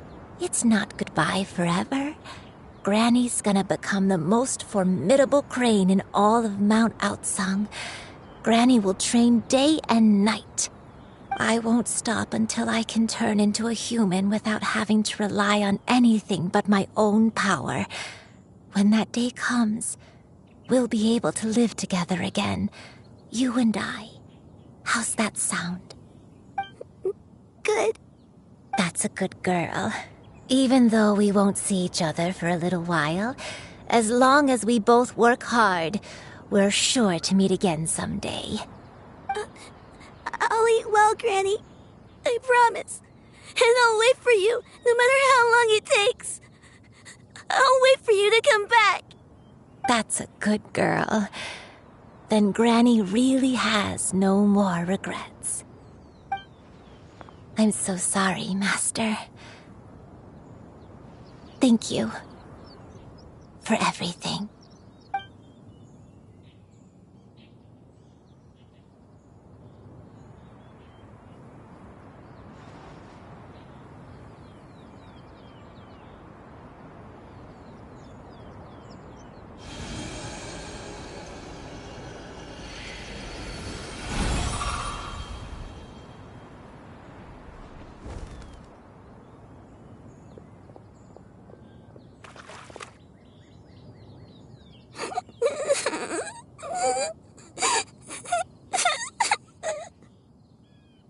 Xiuyu. Let her be. At her age, crying is a natural, if not fitting, response to such an event. Tears are a necessary part of maturation. Sometimes there is scarcely a better vehicle to wash away the toll of stress and misery. Now that the issue has been resolved, you should also take a moment to relax. Give yourself some time to rest. Take a nap if you must. One will wake you in due time.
would see each other again, that our days of separation would finally end, and all my troubles would be behind me.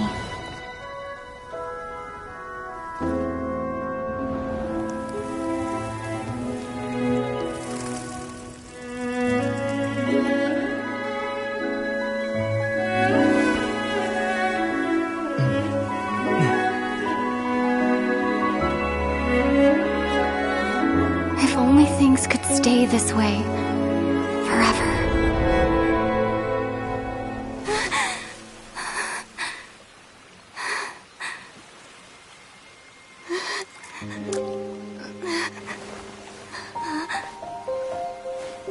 A nightmare? Curious. If you're relaxed, shouldn't your dreams be pleasant?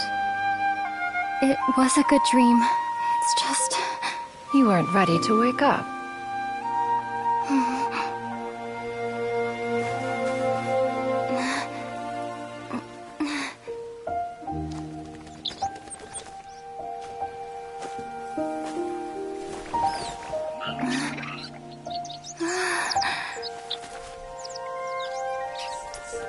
Eloquent as one may be, words of comfort are not one's strong suit.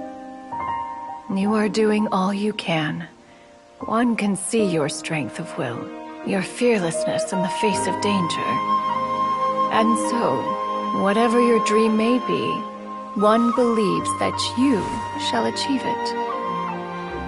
Of course, whenever the perils you face overwhelm you, or you become weary, one is always here for you.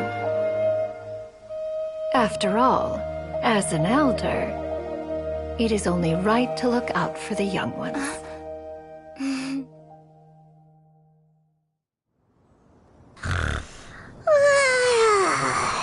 Grilled chicken drumsticks. Huh?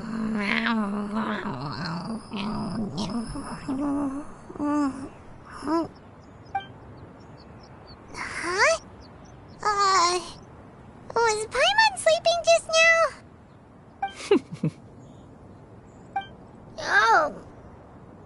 Oh, Paimon wasn't talking to you. Paimon had a dream about eating grilled chicken drumsticks, that's all.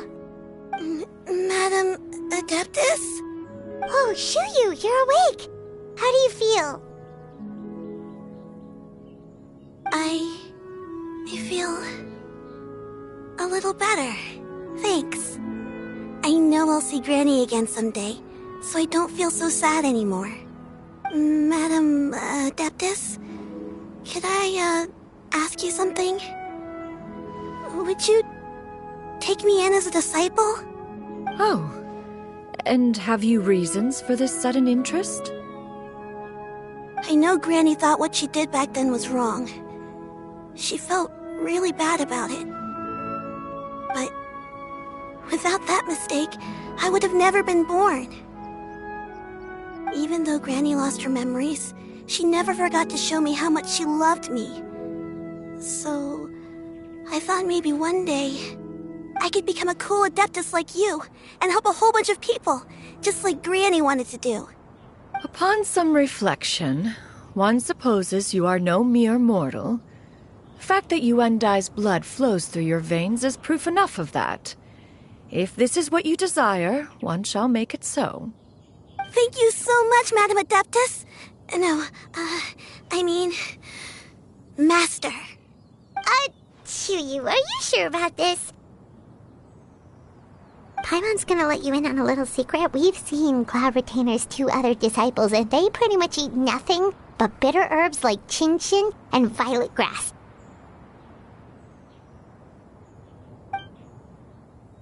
If you join them, you'll never enjoy Wanmin Restaurant's delicious cooking ever again. How utterly preposterous. One has never enforced such a rule. Every individual must find their own path to enlightenment. So long as one retains a pureness of spirit, one's dietary proclivities are quite irrelevant. Well, you say that, but Paimon's not seeing any tasty treats up here now, is she? Although Mount Outsong is rich in natural beauty, Its location does preclude access to certain finer mortal comforts. That is precisely why one plans to relocate to Liyue Harbor. Shu Yu shall have the honor of becoming one's first disciple in the human world. Whoa! You're leaving Mount Outsong? One has never concerned oneself with the location of one's residence. From the very beginning, one has sought only solace and peace. Yet in the end, all of one's disciples ended up in Liyue Harbor. Ganyu, Shenhe, Yuandai, they all chose a life among the mortal world. One has reflected on this fact for many years now. One can only assume that it is due to some failing on one's part as an elder or master. A failing, perhaps, of recognizing what it was they truly wanted. One is most curious as to what aspect of Liyue Harbor could have enticed them to remain there. One could hardly offer an opinion on the matter, but perhaps some time in the harbor will prove instructive. Why are you all so silent? Paimon is, just a bit shocked, that's all. So, does this mean we can grab a meal together in Liyue Harbor sometime? One has precious little time to squander. However, if one finds oneself otherwise unoccupied, one would not be opposed to the idea. One will be assuming the identity of a human while residing in Liyue Harbor. You should take care to avoid disclosing one's true identity. Don't worry, we'll help you keep it a secret. So, when can we expect to start seeing you in the city? Perhaps in 2 days' time. One has some matters to see to before one's departure. Preparation is the key to success, after all. One plans to put up various items from one's collection for sale. The earnings should provide for a comfortable living in Liyue Harbor. One has already picked out a handsome property near Chuhu Rock. 'Tis no small purchase, but what is mortal life if not one expense after another? Seems like you've really thought of everything. Then how about we meet up in Liyue Harbor in 2 days? A sensible plan. See you then. Oh, also, why don't you take this suspensus somnium mechanism as a souvenir? Anytime you should feel ill at ease in the future, you may try quieting your mind and sitting in meditation as you listen to its melodies. It might help you find a new perspective. Awesome! Thanks, Cloud Retainer! Hey, didn't we promise Xingqiu that we'd tell him what we found out? Should we make a trip to the Feiyun Commerce Guild? It's totally up to you. So, about your move to Liyue Harbor, you gonna tell the other Adepti about it? I have left an explanatory note in my abode. Those 2 old fossils will discover it, I am sure, should they come seeking my company. Considering their recent penchant for going off on private escapades, however, I find myself caring little for how they shall receive this news.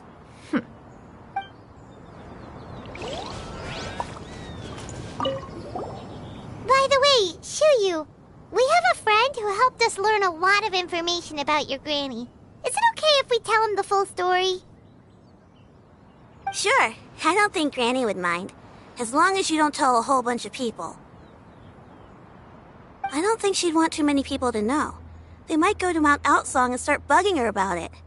Granny needs to focus on her training, you know? But telling a friend or two is probably fine. No worries, our friend can keep a secret.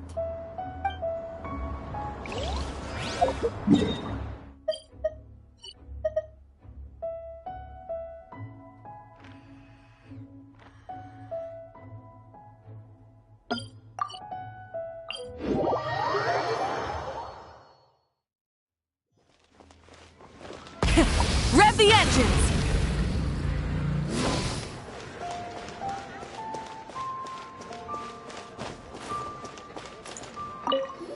We meet again, dear friends. How did everything go? Great! And it's all thanks to you. Ah, I see. So the stories didn't get it right after all. Even though she was a celebrated heroine, she had to bear a heavy burden that most could not hope to understand. Thank goodness for the help of that Adeptus. At least she was able to recover what she had lost. Although I cannot claim to know exactly how their story will unfold from here, I trust the ending will be a happy one. Those united in a common purpose always find a way back to each other in the end. Thank you for helping me fill in the gaps. And don't worry, I'll keep this all to myself. It's not my story to tell, after all.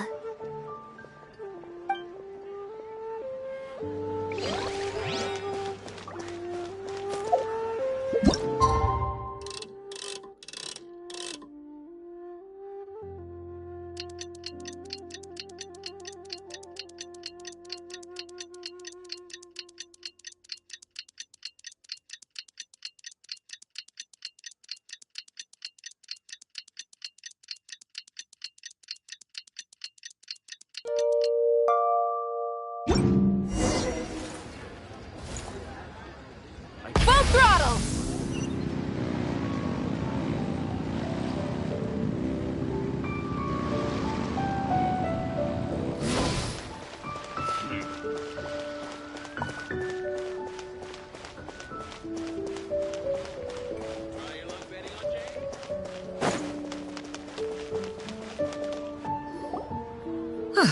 Your concerns are excessive and unfounded. This is but a simple collection of ordinary valuables. Such intense scrutiny is hardly necessary.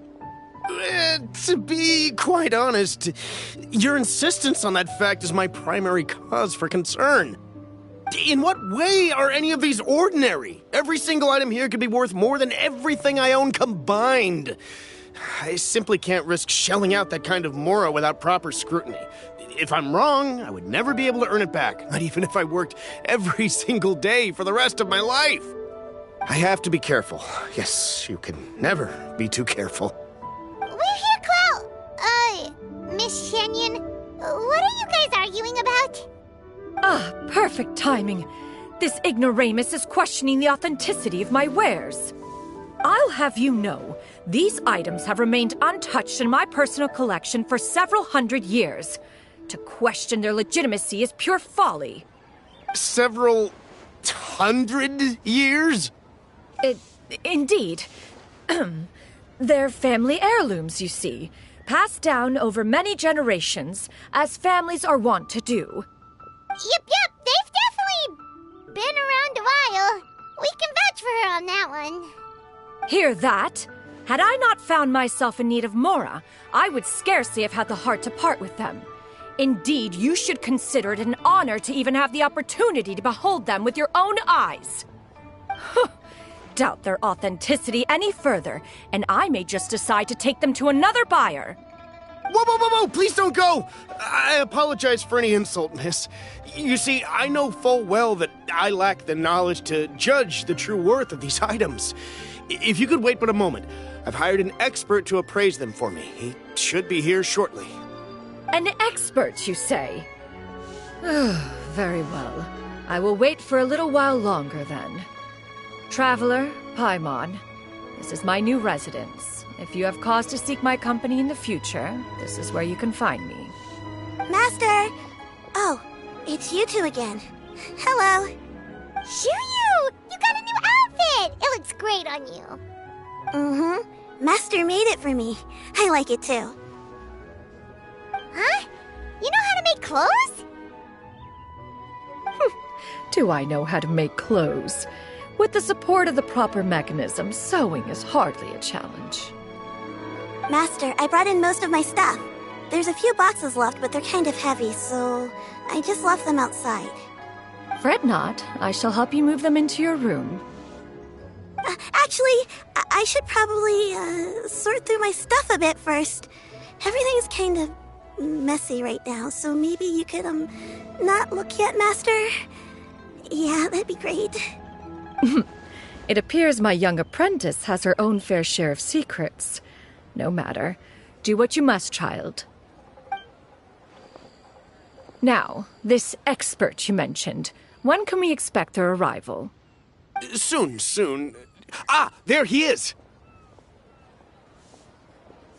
Here, allow me to make some introductions. This is Mr. Zhongli, a well-respected consultant at Wangshang Funeral Parlor and an expert in all manner of valuables and antiques. Mr. Zhongli, this is Miss Shen Yun. She's the one who's looking to sell the collection of valuables I mentioned earlier. Huh.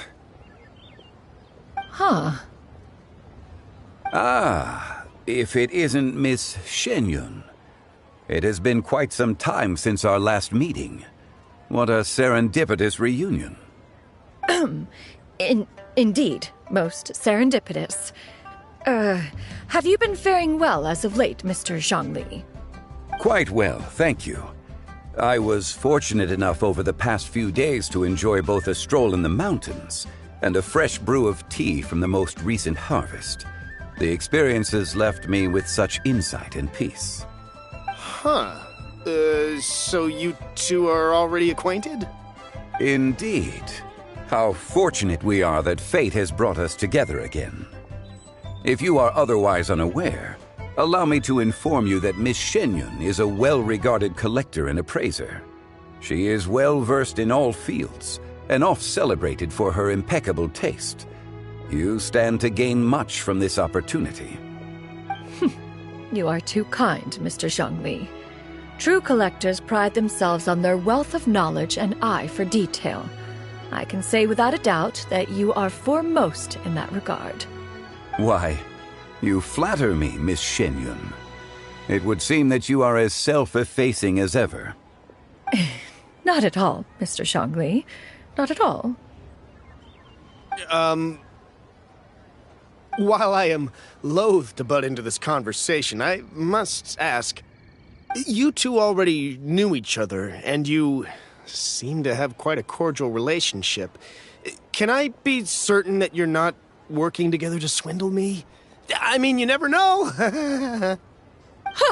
A preposterous accusation. The heavens themselves would collapse before we would conspire to do such a thing. Miss Shen Yun speaks the truth. Contracts are built on honesty and trust. If that proves to be beyond your capabilities in this instance, this transaction may be taken elsewhere. Say no more. Let us depart. I jest. What fool would still harbor doubts after Mr. Zhongli himself has vouched for the goods? Miss Shen Yun, wait!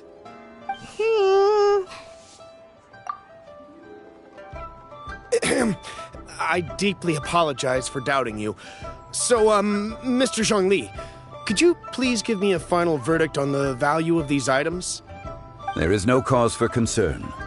They are indeed rare and precious valuables. Take this mechanism, for instance. Though one may not immediately perceive its purpose, its structure and appearance are exquisite enough to merit it a place in any fine home. The same can be said for this one here. Few could hope to possess an item that so perfectly blends mechanical wonder with geometric grace. I am sure you have heard from your travels that the study of mechanisms is among the most wondrous arts in this world.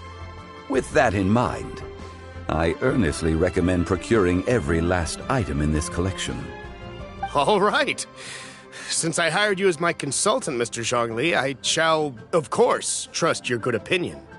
Then, in that case, Miss Shen Yun, I'll take the lot. However, since the final sum is quite large, how about we start with an initial deposit through the Northland Bank? The Northland Bank? Huh. Oh, you refer to the fiduciary house. Oh, very well. I fear people only use the term bank nowadays. In that case, I'll be off for now. I'll return to collect the goods once you've received the funds.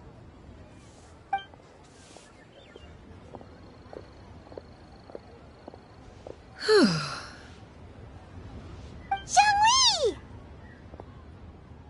My friends, have you been doing well? We've been great! How about you? Paimon didn't know you were such a busy consultant!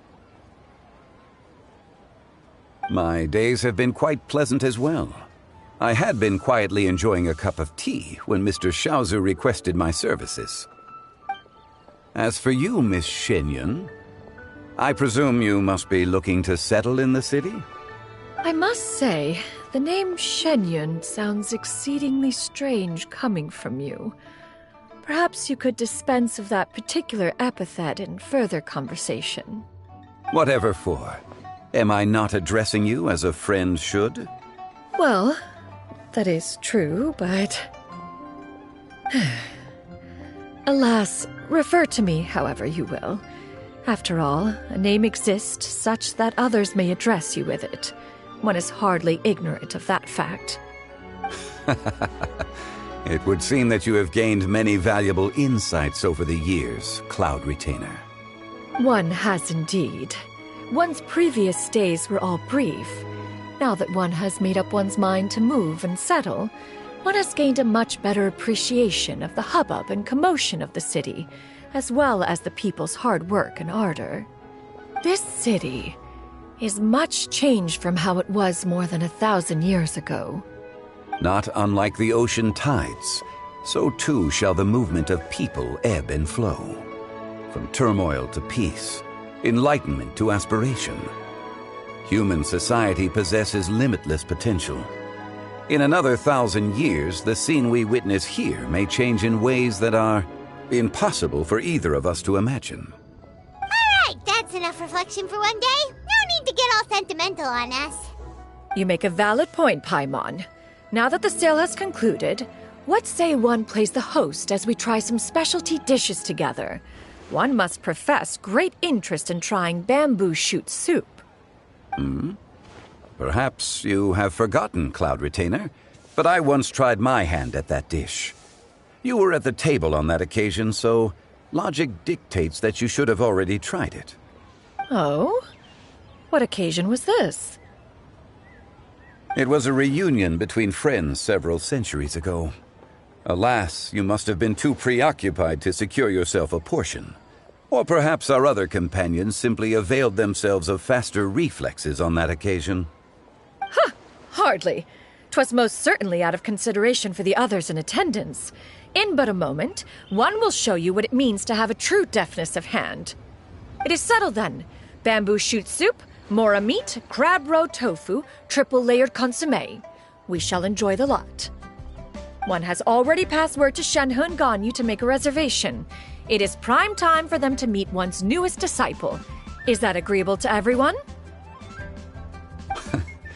It should be a most splendid occasion. Shu Yu, come now, it is time to dine. Ah, this gentleman over here is Mr. Zhang Li. He is, A humble employee of Wangsheng Funeral Parlor. Pleased to make your acquaintance. Nice to meet you too, Mr. Zhengli. That should be everyone, right? Let's go!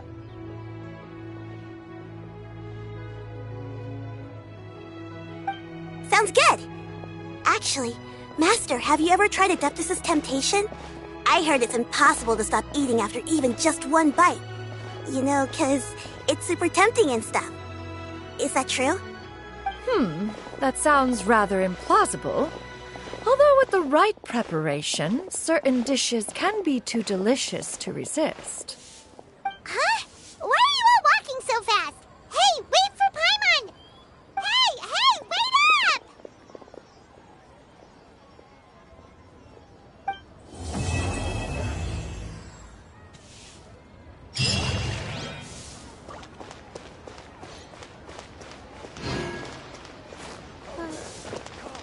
But...